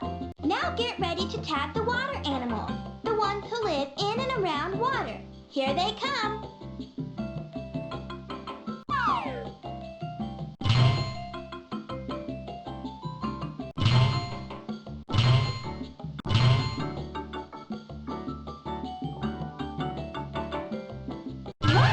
You tagged animals who live in or near the water. According to my research, animals who live in or close to the water have special adaptations for swimming and breathing, like webbed feet, fins, gills, long legs for wading, or noses on top of their heads. Ready to tag some animals in a different category? Here we go. Keep your eyes open and your mouse finger ready to tag members of the cat family.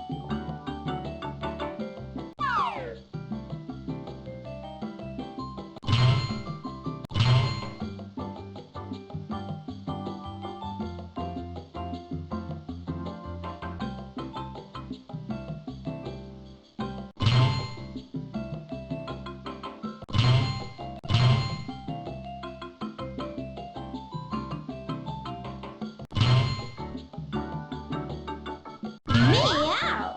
You tagged members of the cat family. And what do all cats have in common? They have sharp teeth for eating meat and retractable claws for climbing trees. Ready to try another category? Let's do it!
Fish-eating bats are cool.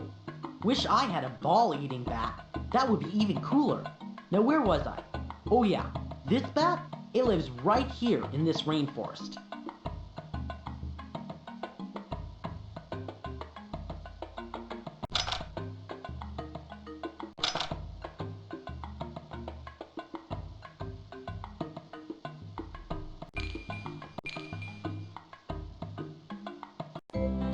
Where to now?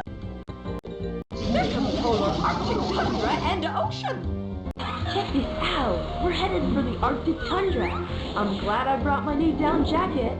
That and the thrill of the adventure should keep you warm and toasty, Tim. We've just come in for an icy landing in the circumpolar Arctic tundra. Bundle up, super sleuths, and leave no iceberg unturned. Be sure to check under the water, too. There's a whole new world to explore down there.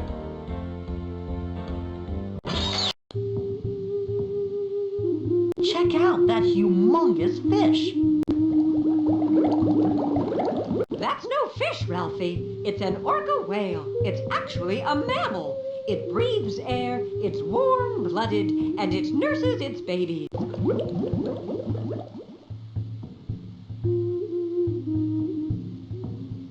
That's a channel catfish. It's a slimy fish that hunts at night for worms, crayfish, and small fish.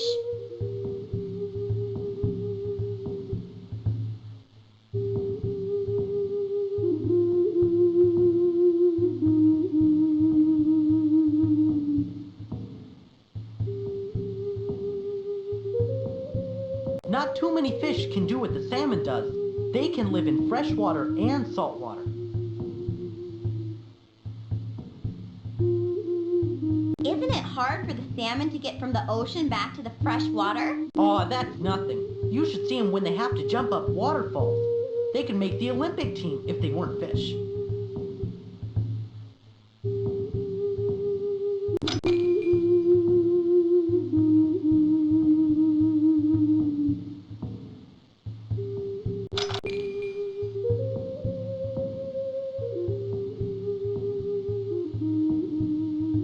What's that penguin doing here in the North Pole? They live in the South Pole. I bet anything that penguin wishes he stayed home today. Well, little fella, I can't go home right now, but maybe you can. It's up to you. Start by helping the penguin jump from iceberg to iceberg by clicking on him just when the iceberg comes cruising by. And watch out, because the things that pass by change and get faster and faster. If you need any help, click on the question mark. See ya!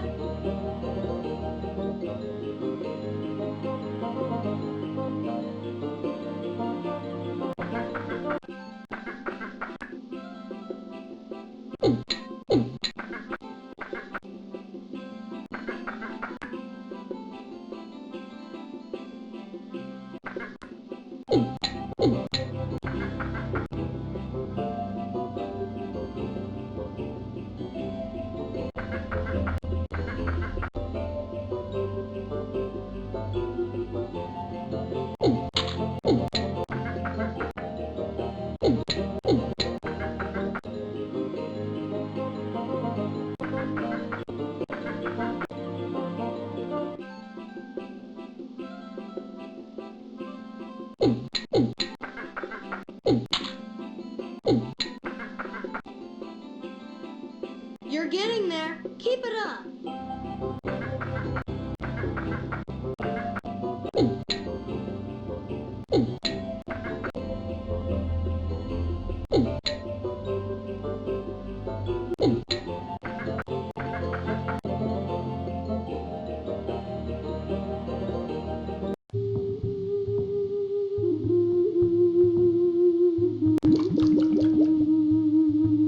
Know why I don't want to be a ringed seal?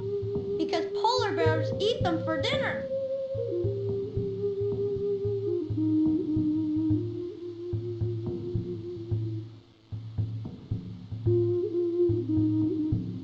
The caribou is a larger and wild version of the domestic reindeer found in Europe. You won't find the domestic reindeer here in the Arctic.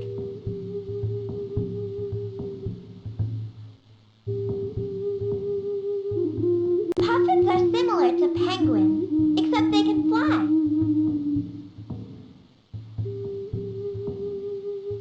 That looks like my hamster Scruffy. Only it's a collared lemming, a rodent that's all over the Arctic.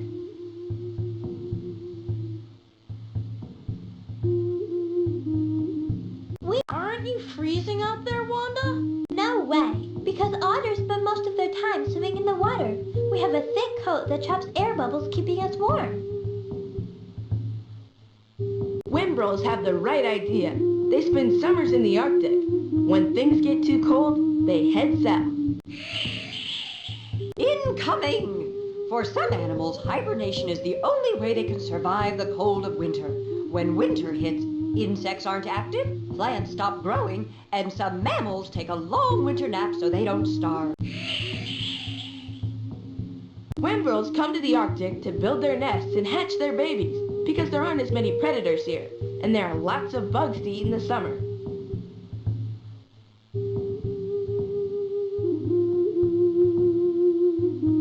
Meet the wood frog. It's the only amphibian living in the Arctic.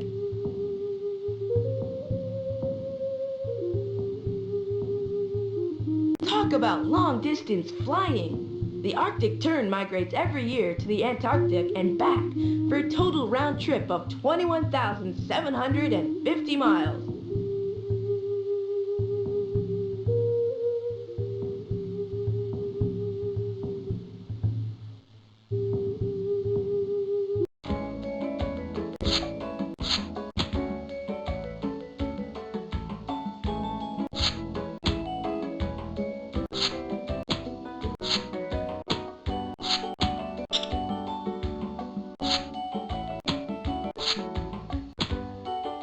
Want some animals to put in your habitat? First, you have to go back into the wild and find some. Click on an animal out there, and it shows up in here.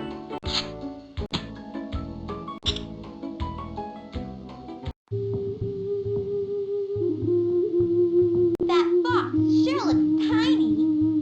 It's tiny, all right, but it's a full-grown Arctic fox. They never get much bigger than a house cat. We otters may be the smallest mammals in the sea, but we sure know how to have fun. Playing is very important to us sea otters. As an otter pup, I can tell you that the Arctic is definitely one place a sea otter lives. Wimbrels have the right idea. They spend summers in the Arctic. When things get too cold, they head south.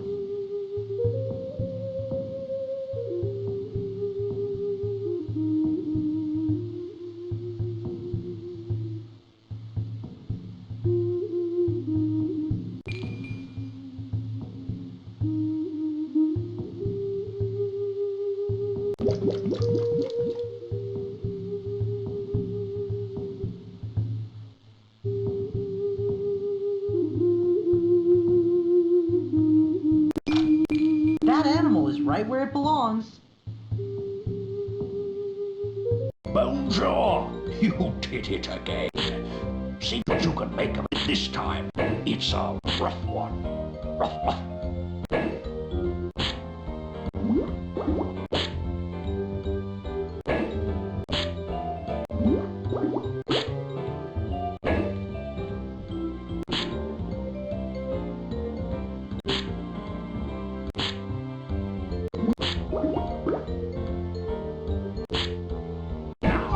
That is one whale of a skeleton, an orca whale to be exact.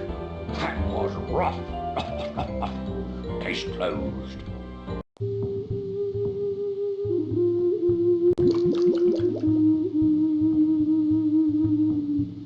Go for it, penguin. You're home. Where to now? The Himalayan mountains. Is it just me, or would anyone else rather be going to a baseball game? It's not just you, Ralphie. Oh, there's nothing like a little thin mountain air to help me hit the high notes. Take a look at that. The Himalayas. The biggest mountains in the world.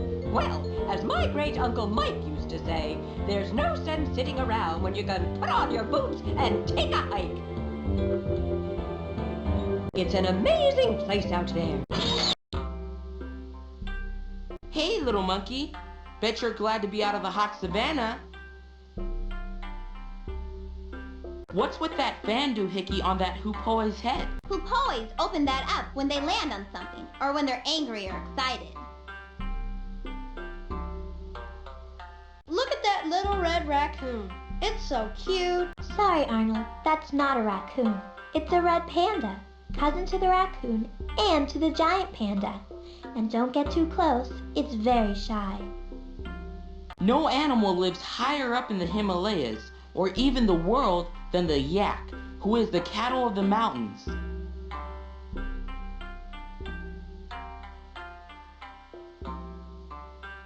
That's a snow leopard.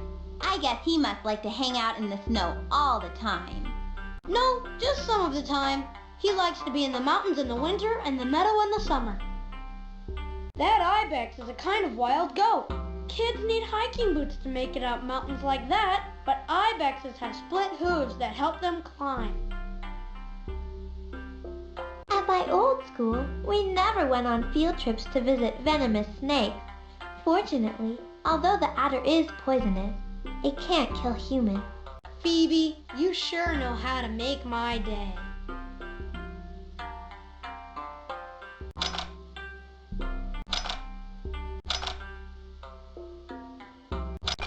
Adders do live all over the world, even as far as the Arctic Circle. But they also live right here in the Himalayan mountains. Woohoo! Oh, that was great! Ever wonder why mammals fight? For food, of course. But otherwise, most mammals only fight as a last resort. They're trying to establish who's made of tougher stuff.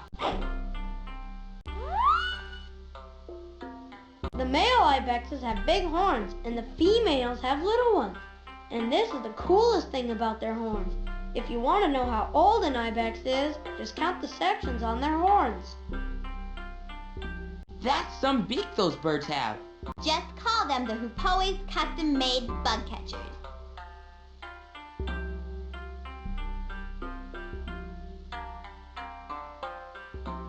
Giant pandas can only live right here in these bamboo forests because mostly they eat lots of bamboo, up to 20 pounds of it a day.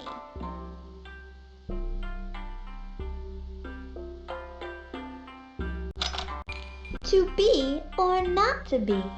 That is the question. But it's no question that lots of bees live here in the Himalayas.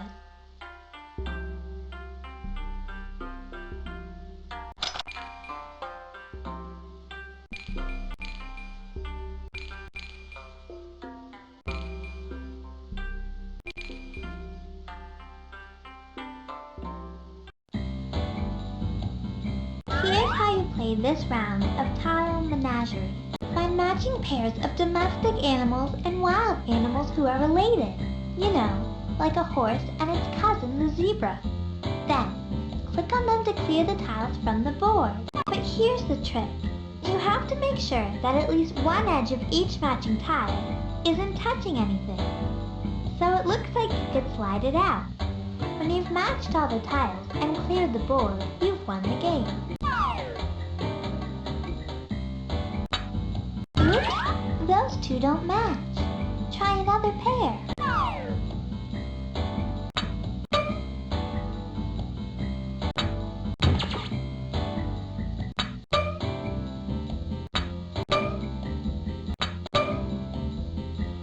Expertly done. Now try to match male animals with female animals.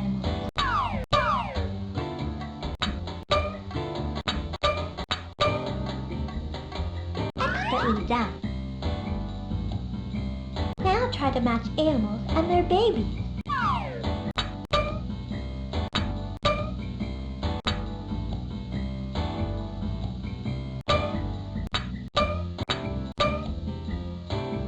Expertly done.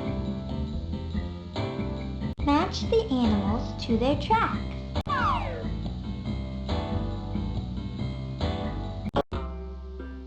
That's the fish-eating owl. And don't tell me, Quiche, it eats fish. I always thought you were brilliant, Carlos. Now I know it.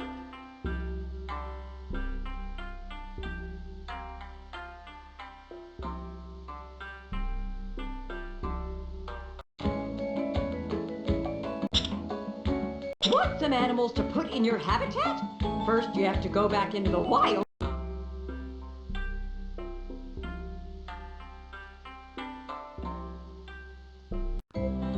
Pick a habitat. South Pacific Island Reef.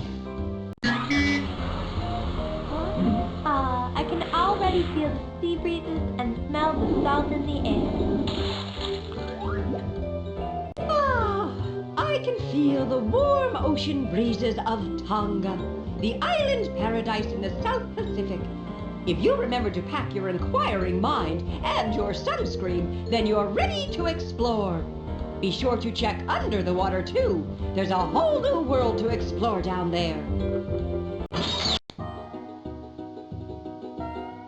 That's a Pacific reef heron, and according to my research, this bird lives all over the South Pacific.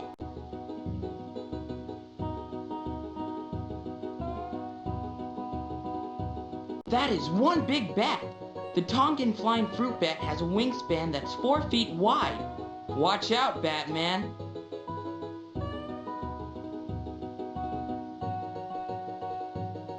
The blue-crowned lorikeet is a kind of parrot that's found only in the tropical islands of the South Pacific. I smell a rat, or at least I see a rat. A Norway rat. What in the heck is a rat doing here? All the way from Norway. Many years ago, that rat's ancestors stowed away on boats from Europe that were coming here. When they arrived on the island, they jumped ship.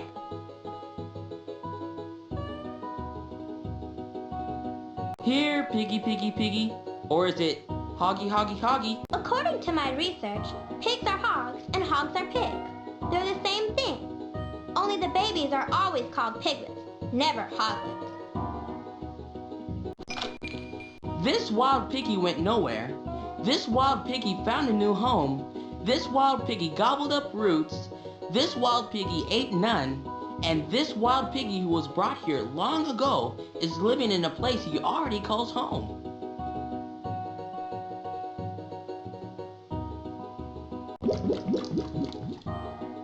What's a fish? Most fish swim in water, breathe through gills, have scales, and swim using their fins. And I don't mean the rubber kind Wanda's wearing. Symbiosis. It means animals working together as partners. A bird sits on an animal's back and picks out bugs. It gets the animal clean and the bird fed. It's the I'll scratch your back if you scratch mine marvel of the animal kingdom. Those bright colors on the sea snake are a big time warning to other animals. Stay away, they say, I'm poisonous.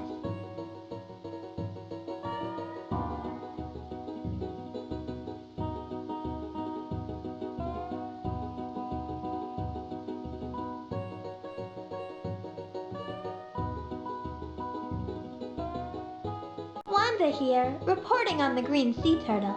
This turtle spends most of its time in warm, shallow ocean water, and only comes out to lay its eggs in the sand.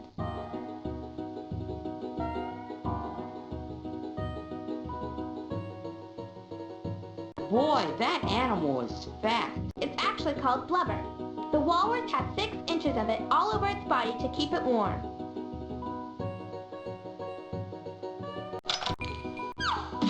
Right you are! The walrus doesn't belong in the South Pacific.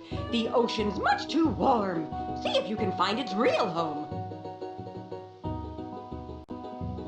In the circumpolar Arctic tundra is where that walrus needs to be. He thrives in snow and cold and ice and swimming in the sea. All systems go! Destination circumpolar Arctic tundra. This walrus is ready to go home.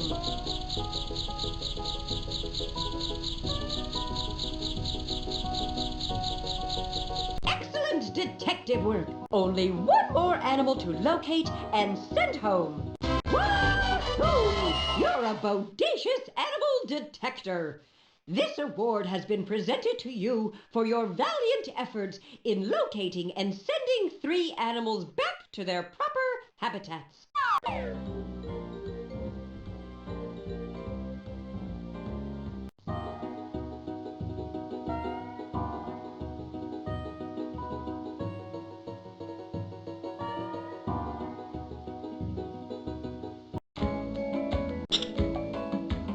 Want some animals to put in your habitat?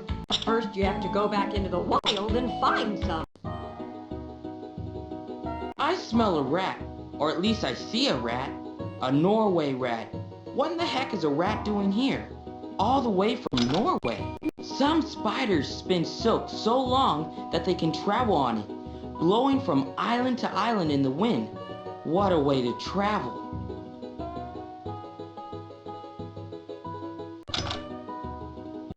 What a ratty looking rat's nest.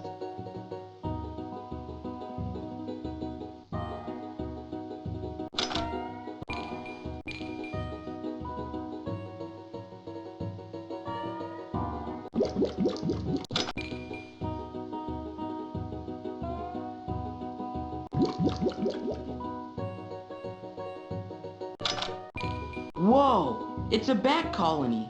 Sorry, I hope it doesn't drive you bats when we're looking at you.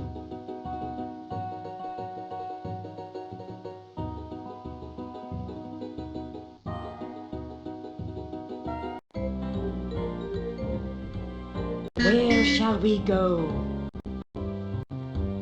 North America. North American. Sonoran Desert. According to my research, the kangaroo rat never ever drinks water. It gets all the water it needs from eating dry seeds.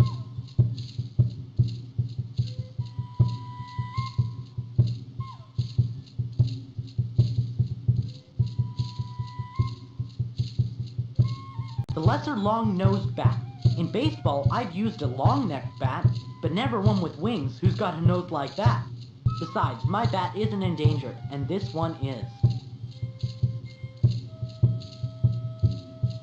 Meet the tiniest owl in the world, who lives in the biggest cactus in the world. Elf owls live in holes in saguaro cacti.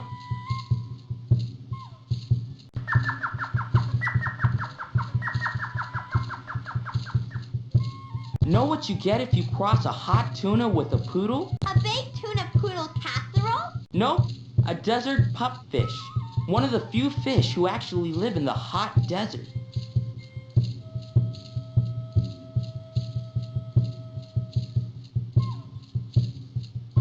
The peccary is a wild pig who can live anywhere from the desert to the rainforest. As long as it's warm, it's a peccary place.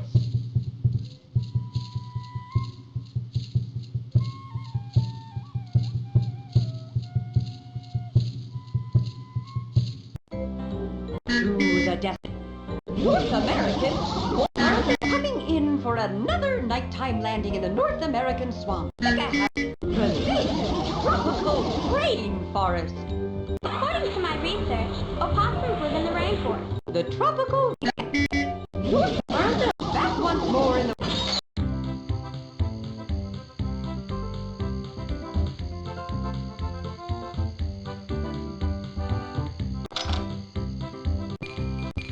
Deer can live in lots of different places, but the white-tailed deer is often food for alligators who live in the swamp. So it looks like the deer stays here. I bet that snapping turtle has some sharp teeth. The snapping turtle, like all turtles, doesn't have any teeth at all, but its beak is sharp enough to bite through a human hand.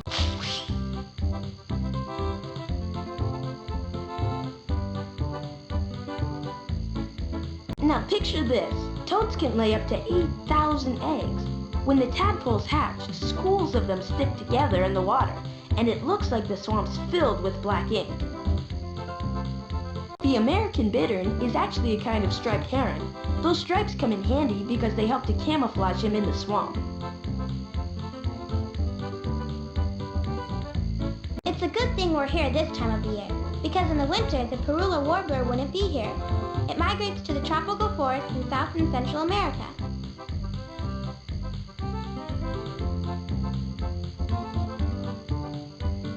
Alligators are giant reptiles that spend a lot of time lying along riverbanks in the sun so they can keep themselves warm. Fortunately for their prey, they can't move very fast when they're on the land. Thank goodness for small favors.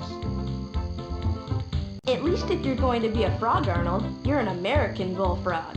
They're the biggest frog in the swamp. 8 inches long? You think that's big? Maybe it's not much if you're a kid, but if you're a bullfrog, it makes you big frog on campus. Amphibians There's amphibians everywhere you look in the swamp. There are amphibians. Salamanders, newts, frogs, and more frogs. And it's no wonder. Amphibians are cold-blooded animals whose babies can only live in the water. As adults, they develop lungs so they can live in or out of the water. It's a bubble frog, a spring peeper. Whenever it makes its call, its throat puffs up like a big balloon.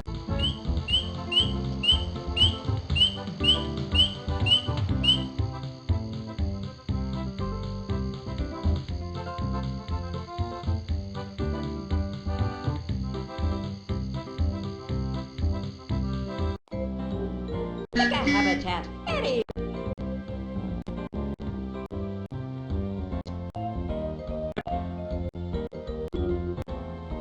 The Himalayan. Back in the Himalayan mountains.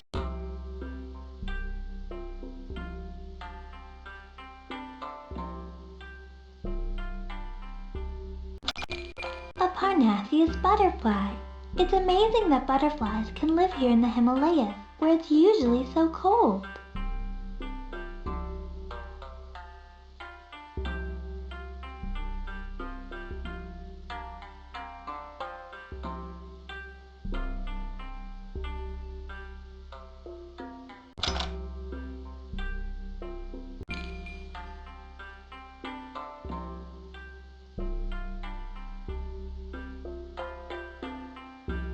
That's the fish eating owl. And don't tell me, Quiche, it eats fish. I always thought you were... It's an animal's nature to survive and to thrive. Mine is to stay home as much as possible.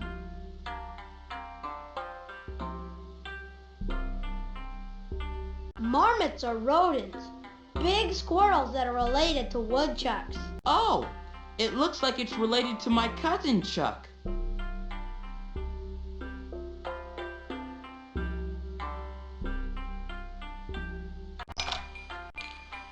Since the marmot spends most of its life sleeping, maybe it could live anywhere. But I happen to know it likes to sleep right here in the Himalayas. More kinds of sheep live in the Himalayan mountains than any other mountains in the world.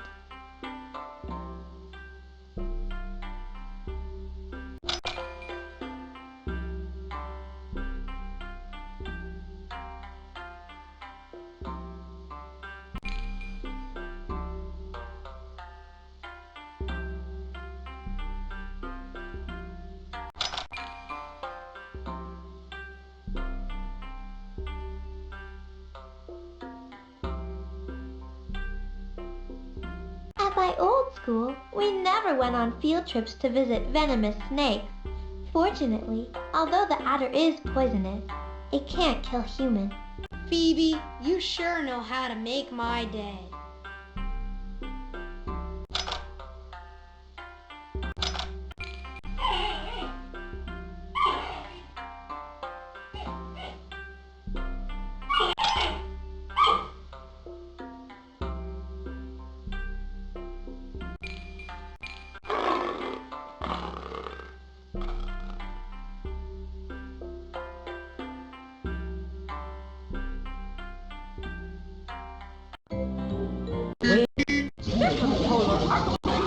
It's the chilly habitat of...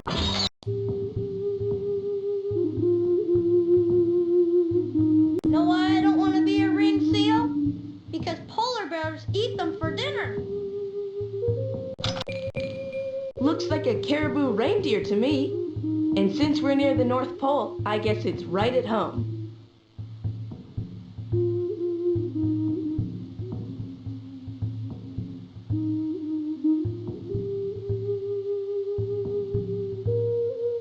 That looks like my hamster Scruffy.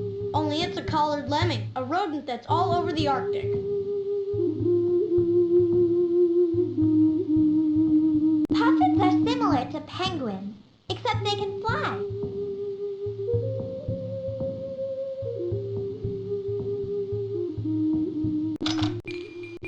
I didn't think this frog belonged here either. It's so cold. But the wood frog turns out to be the only amphibian who lives in the Arctic tundra. frog. It's the only amphibian living in the Arctic.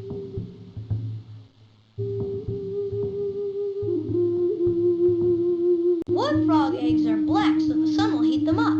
The faster the eggs warm up, the faster they'll hatch.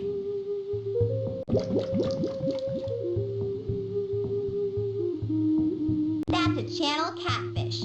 It's a slimy fish that hunts at night for worms, crayfish, and small fish. Living under the Arctic Ocean is like life in the freezer. Most of the year it's covered by a thick sheet of ice.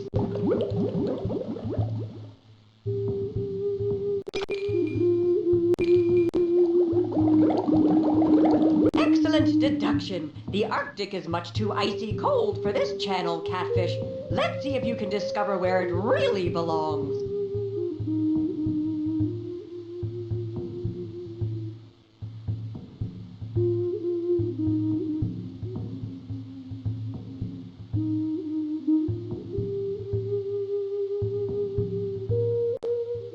North American swamp.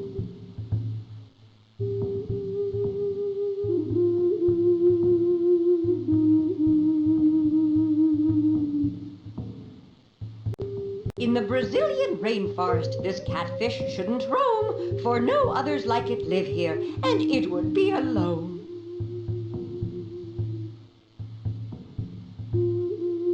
In the North American swamp is where this catfish belongs.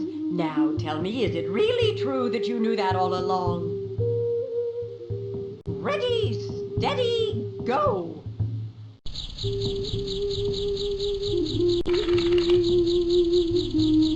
Take this catfish back to the North American swamp, where it's warm and wet.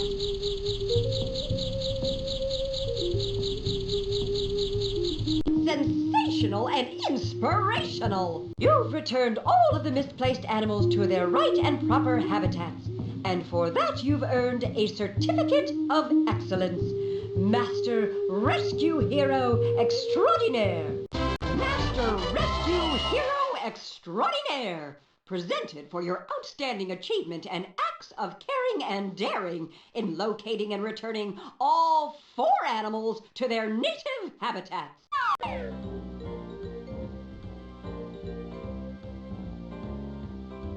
All 4 of the animals are present and accounted for.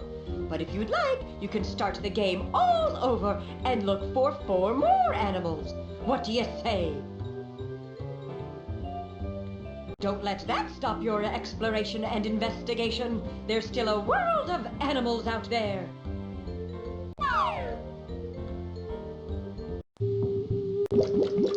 Hello, big fella. Bet you're glad to be back in icy waters.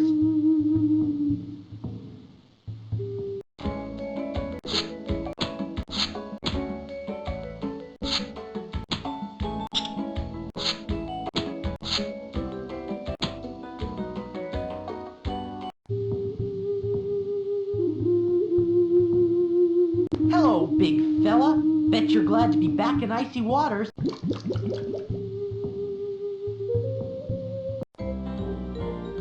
Where to now? South Pacific. I can already feel A South Pacific island.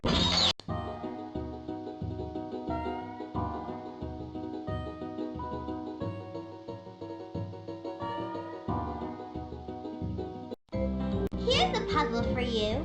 Unscramble this map by clicking on the puzzle pieces and dragging them to where you think they should go. Each time you move a piece, it will switch places with the piece that's already there. If you want to choose a different puzzle, just click on the arrow buttons on the screen. And if you want to make the puzzle harder, just click the levels button on the bottom of your screen.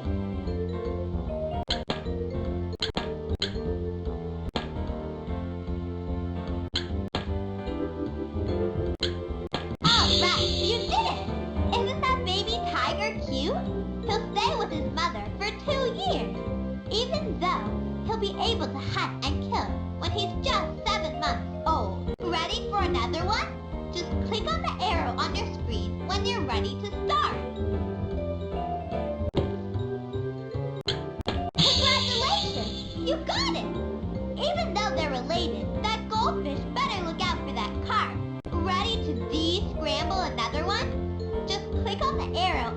screen when you're ready to start.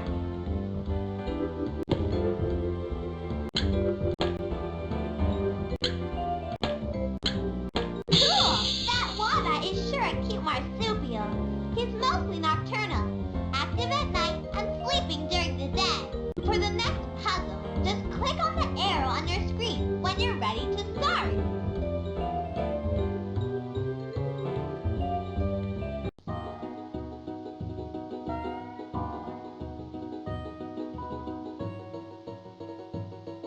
Bonjour! You did it again. See what you can make of it this time. It's a rough one. Rough, rough.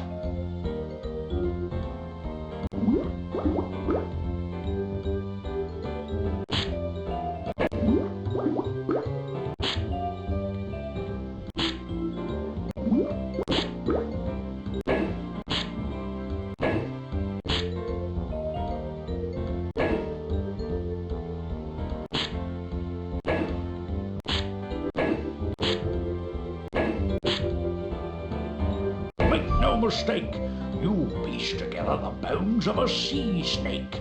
Fine detective work. Case closed.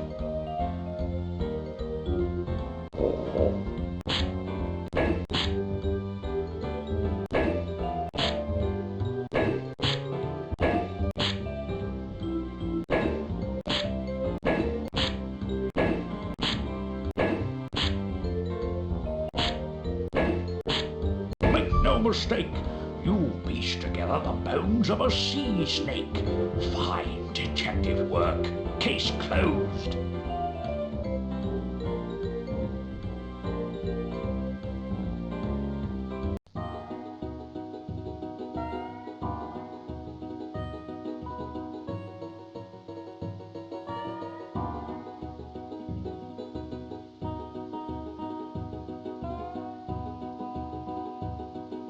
There aren't very many mammals on the South Pacific Islands. Since they couldn't migrate to an island by themselves because of all this water, most of them were brought here on ships a long time ago by people.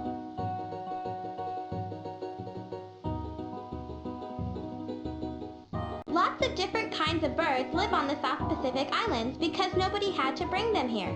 They could fly. Guess you could say island living is for the birds.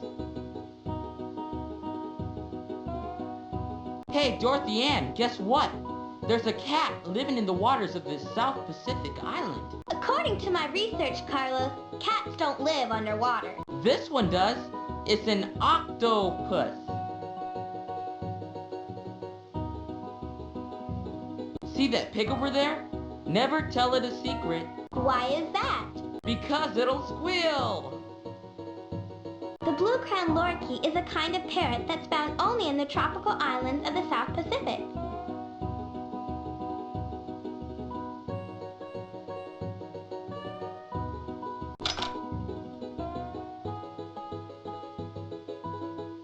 That is one big bat. The Tongan flying fruit bat has a wingspan that's 4 feet wide. Watch out, Batman. This is just one kind of bat that lives on this island. But there are lots more. Bats are the only mammals that weren't brought here by people. Ever wonder how animals stay clean? Some wash off in the water, just like this. But there's more than one way to take a bath. Animals lick, pick out bugs, roll in the dust, and, believe it or not, even roll in the mud to keep themselves clean and free of bugs.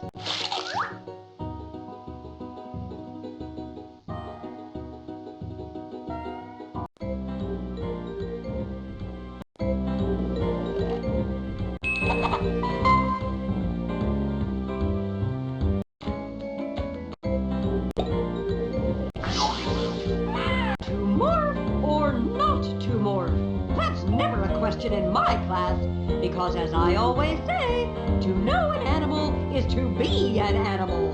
Help my class learn what it's like to be an animal. Take chances, experiment, go wild! Just click on the arrows to pick a kid and an animal to morph together.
to learn is to experiment, make mistakes, and get messy.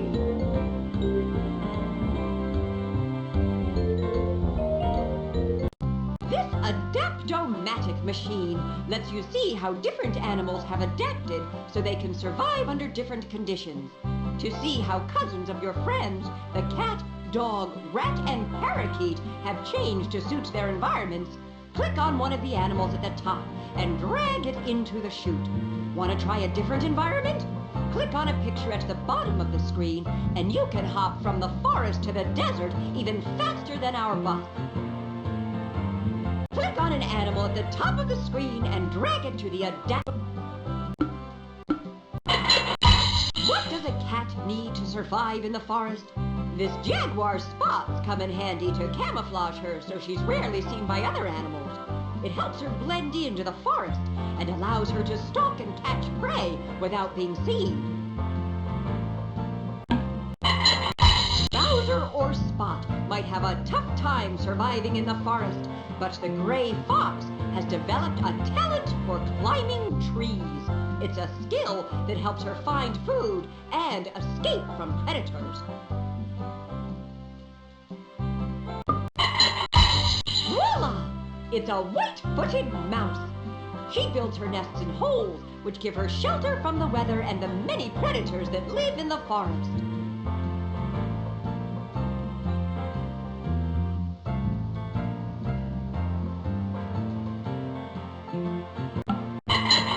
In the forest, we have a bird of a different feather, the sharp-shinned hawk.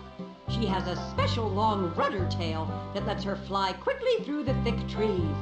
Add to that her amazing eyesight and sharp hearing, which help her to catch the prey she needs to survive.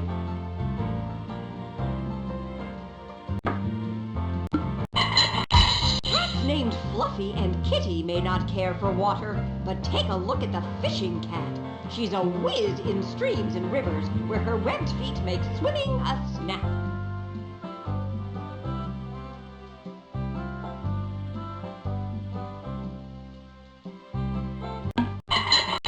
The only dogs that have adapted to water are pet dogs that have been bred for hunting, like water spaniels and golden retrievers. Alakazam! It's a muskrat! With all this water to swim in, survival is easier for this cousin of the rat. The muskrat's webbed feet make her a super swimmer, allowing her to escape from predators.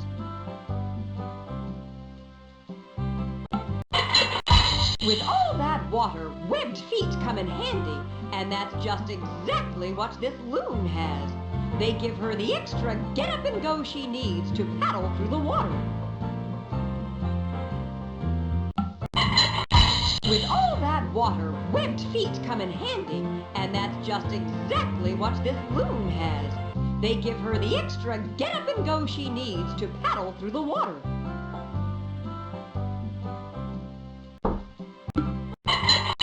Since this cat can't pop down to the local shoe store to stock up on winter boots, the lynx has feet like built-in snowshoes that let him hunt for prey in the snowy Arctic. If a dog's going to survive in the icy cold Arctic, it needs to have a heated doghouse or a thick enough coat, just like this wolf.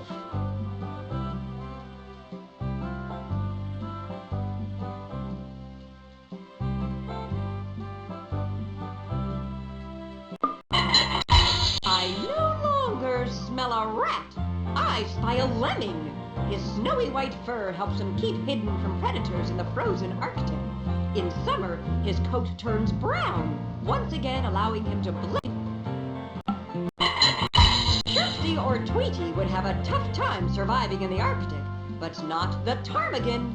It's a hardy bird whose feathers change color with the season, camouflaging him from predators. And with feet like snowshoes, he can make quick tracks over the snow.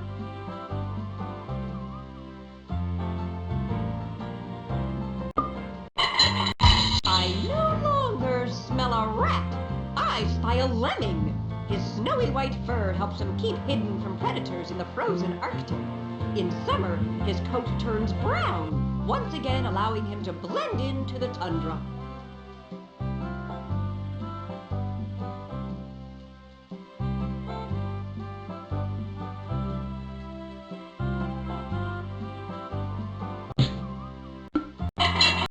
When you live in the desert, you have to fit in, or blend in like this bobcat.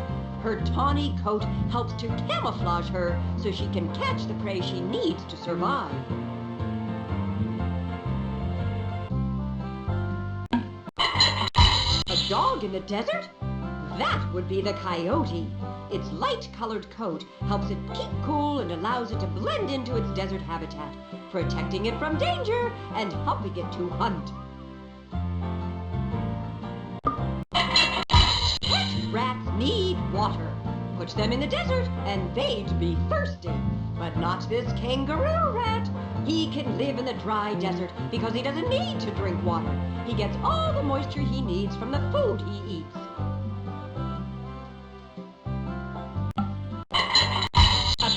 Might not find enough to eat here in the desert, but the roadrunner dines on a gourmet feast. He lives on a diet of delectable lizards, and his speedy running skills help him catch all he needs to survive.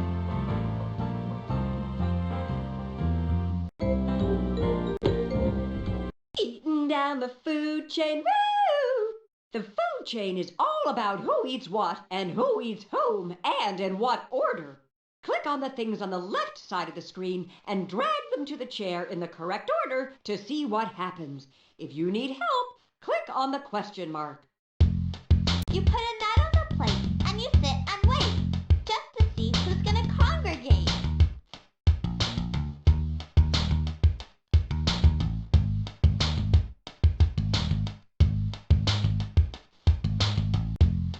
Then a mouse sits down and goes to town, munching on that nut till it's downward bound.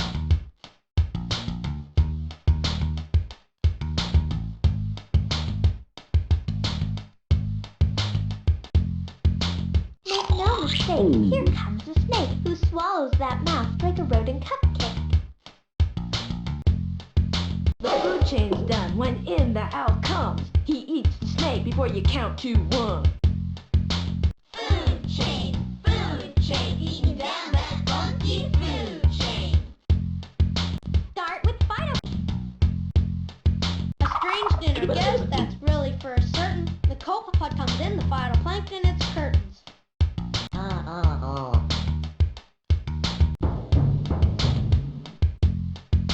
Here comes the fish with its eye on the dish, and in one gulp, those copepods are pulp. A penguin waddles in, it's dressed to kill, devours the fish till he has his fill. And to polish off the penguin, it's a Weddell seal at the very tip top of this funky food chain deal. Food chain, eating down that funky food chain. According to my research, that's algae so green, it's really very slimy, if you know what I mean. Next in the chain comes the fuzzy mayfly. It's the absolute truth, I surely wouldn't lie. Now tell me who eats that little mayfly.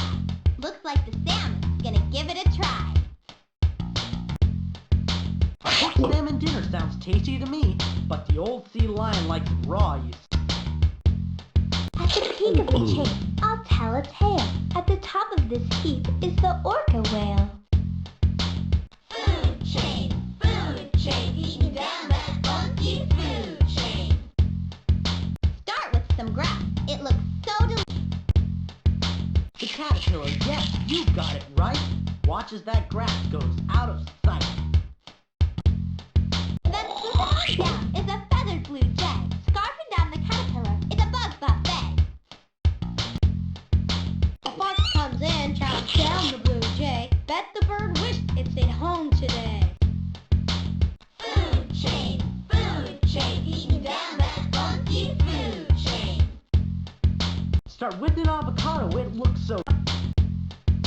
Next to the food chain comes the toucan. Just call it one big avocado fan.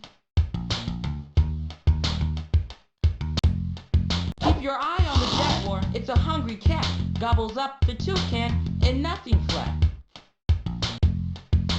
I found a chain, meet the anaconda say. Hard to believe it doesn't get a bellyache. Food chain, eating down that funky food chain. It's time for dinner, so don't Moving up the food chain, it's a zebra with stripes. Munches on grass and thinks it's out of sight.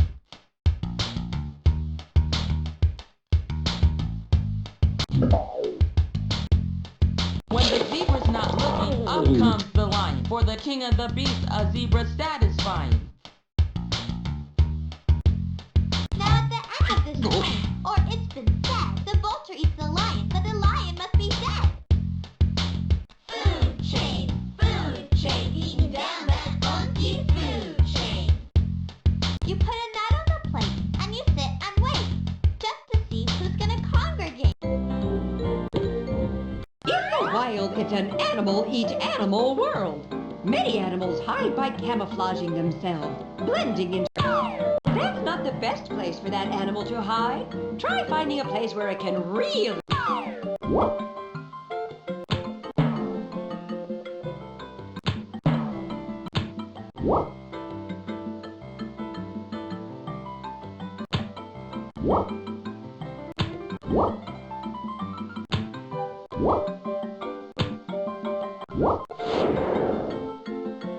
Uncommonly commendable camouflaging.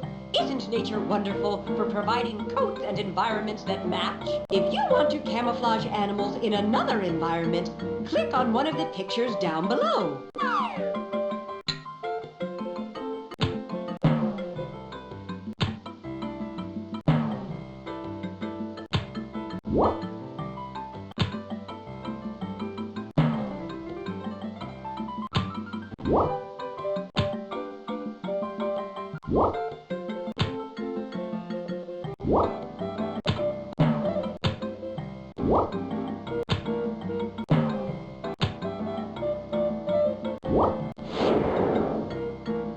All animals hidden admirably. Outstanding job. If you want to camouflage animals in another environment, click on one of the pictures down below.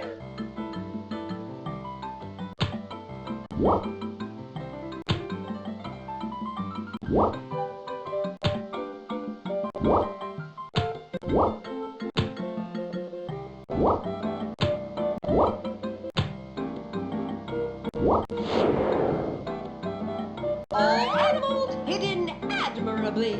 Outstanding job. If you want to camouflage animals in another environment, click on one of the pictures down below.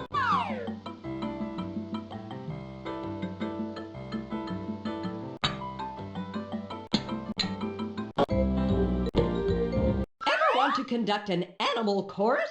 Well, here's your chance. You can choose from any of the 5 animal families shown at the bottom of the screen. Then click on any of the related animals that will appear on the screen to see and hear it do its thing. You can click on the different animals to hear their sounds at the same time. It's a real chorus of critters.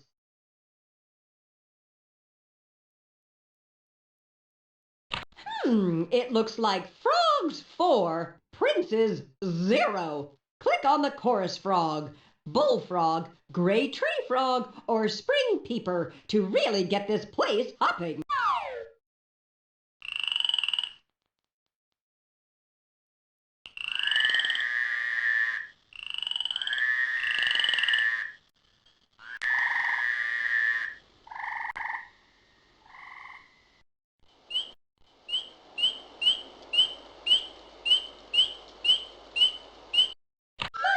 Something tells me our fine feathered friends have a real treat in store for you. Click on the duck, toucan, whippoorwill, and blackburnian warbler for a real song fest.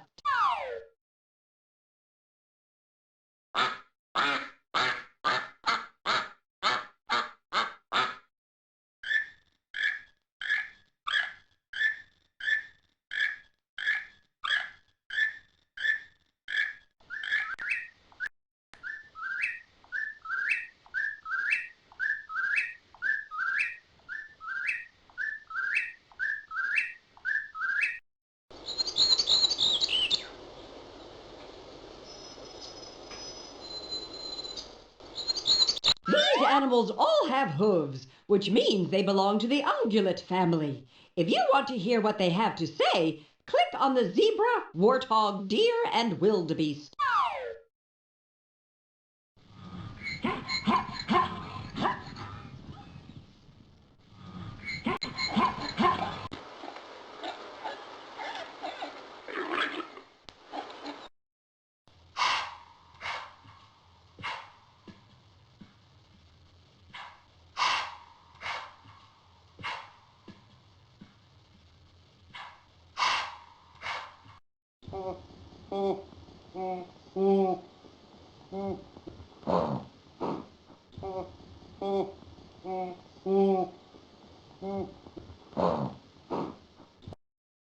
Let's listen to these members of the dog family. Click on the wolf, coyote, fox, and dog to hear their canine chorus.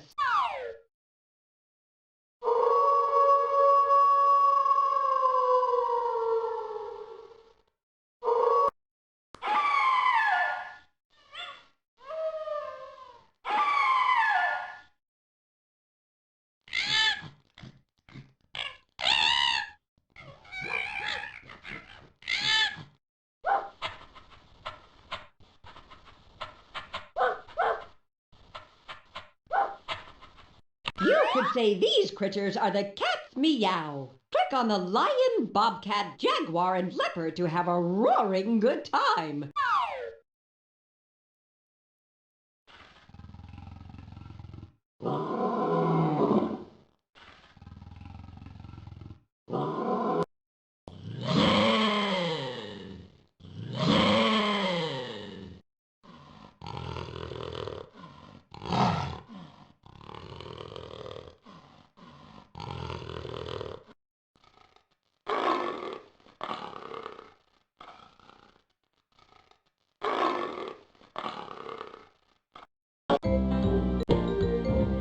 Welcome to Dr. Frankenstein's lab, a place where you can tinker with Mother Nature and create your own creatures. Click on the pictures at the top of the screen to choose a skin covering, a type of beak or teeth, and limbs for your creature. When you're ready to see what you brewed up, click on the power switch, then presto! You may discover a strange creature never before seen, or your combination may create a real live wild animal.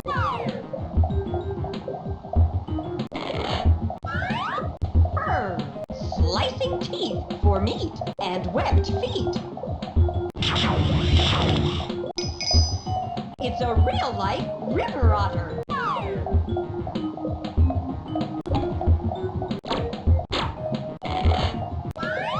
Feathers, grinding teeth for plants, and flippers. Check out the features on that creature. It may not exist in the wild, but it's looking like a wild thing to me.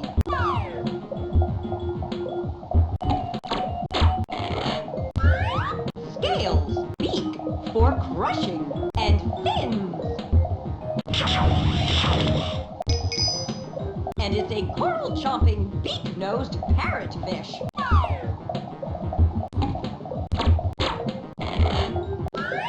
Slimy skin, beak for ripping, and wings.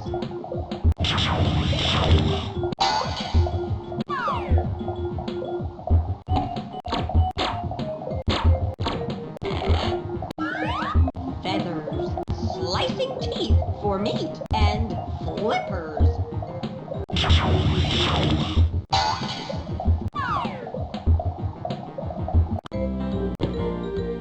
In the natural world, it's often a fight to the finish for food.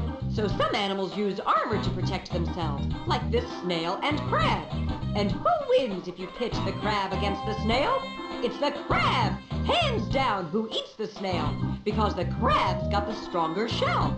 But here, you can control the thickness of the crab's and snail's armor, making it thicker or thinner by clicking on them. Then, click on the bell and see what it takes to make the snail survive.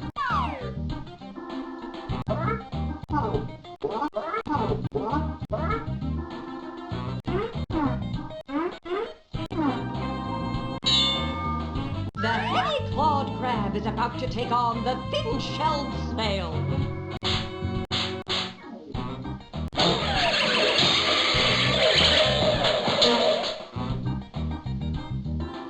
No match! The crab's the winner! He got his dinner! In one corner we have the crab wearing a light claw, and in the other is the snail with a thin shell.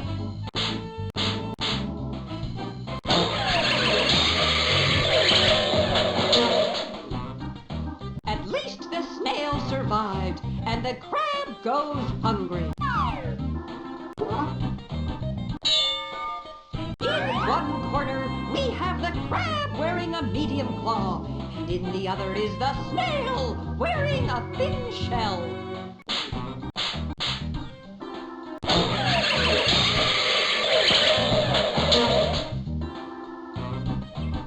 And the crab gets his dinner.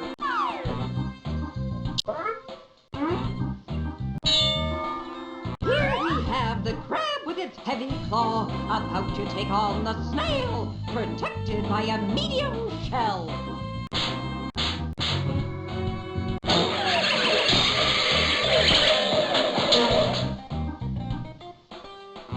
Chalk up one snail snap. It looks like that medium shell wasn't protection enough for that snail.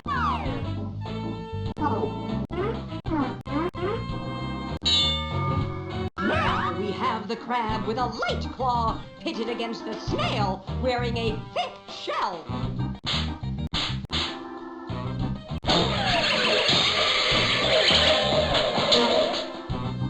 A draw! The snail doesn't have a scratch on it. Looks like the crab took a bit of a beating. And there's no snail dinner this round. The crab, now using a medium claw, is pitted against the snail wearing a medium shell.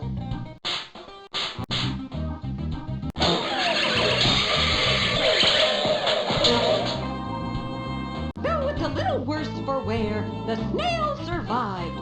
No snail dinner for the crab this round.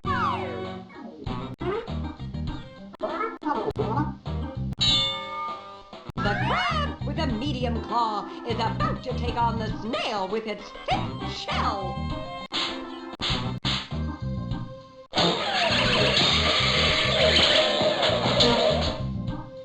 It's a draw.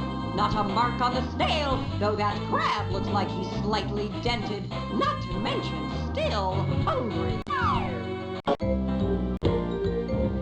To survive in the wild, it takes more than good animal instincts. It also takes teeth and feet. To see what I mean, click on either teeth or feet at the top of your screen.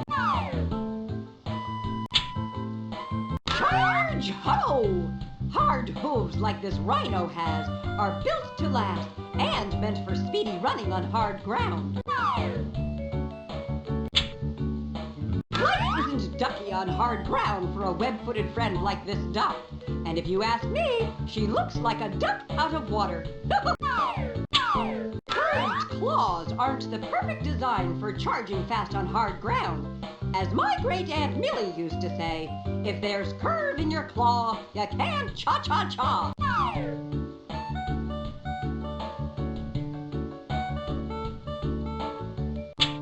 Some hoofed animals can swim for short distances, but hooves are not the ticket for swimming in the water. It looks like this poor rhino is definitely in over his head. Excellent observation. Webbed feet and water make the perfect combination for paddling through the water. Now that bear is up a tree quite happily. Those curved claws are custom made for climbing. That fellow's having a bear of a time staying afloat with those curved claws. I can hardly bear to look. That poor duck is headed up a tree, but there's no way she can make it. Those flat webbed feet can't cling to the bark or branches. She's going to be in trouble if she doesn't watch out. Too late. Uh-oh. As far as this hoofed animal is concerned, living in the trees is for the birds.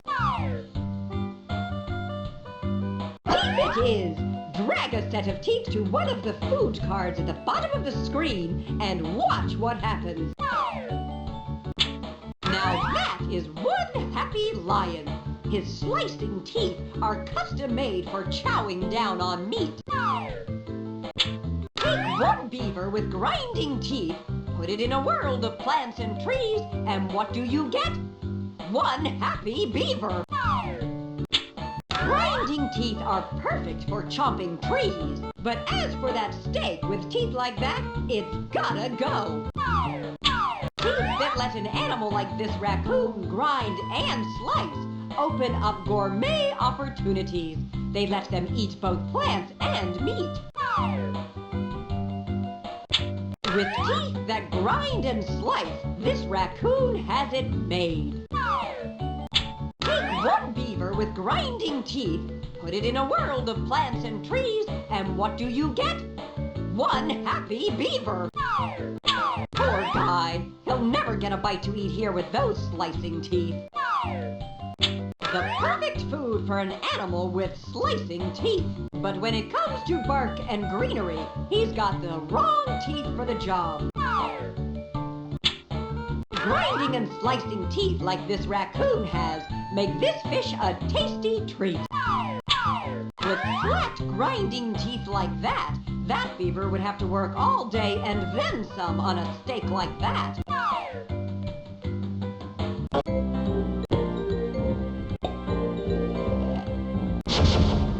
Welcome to the Gameatron, the master game machine, where you'll collect the games you play out in the habitat. You can come here whenever you like and play them again and again.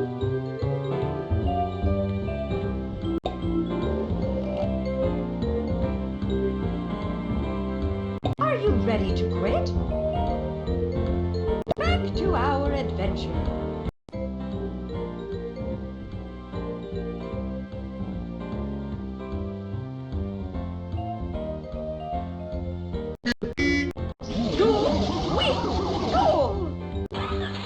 We're heading back to school.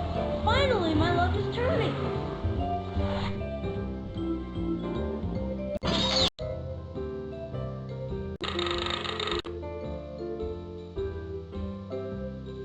Are you ready to quit? See you back on the bus another time.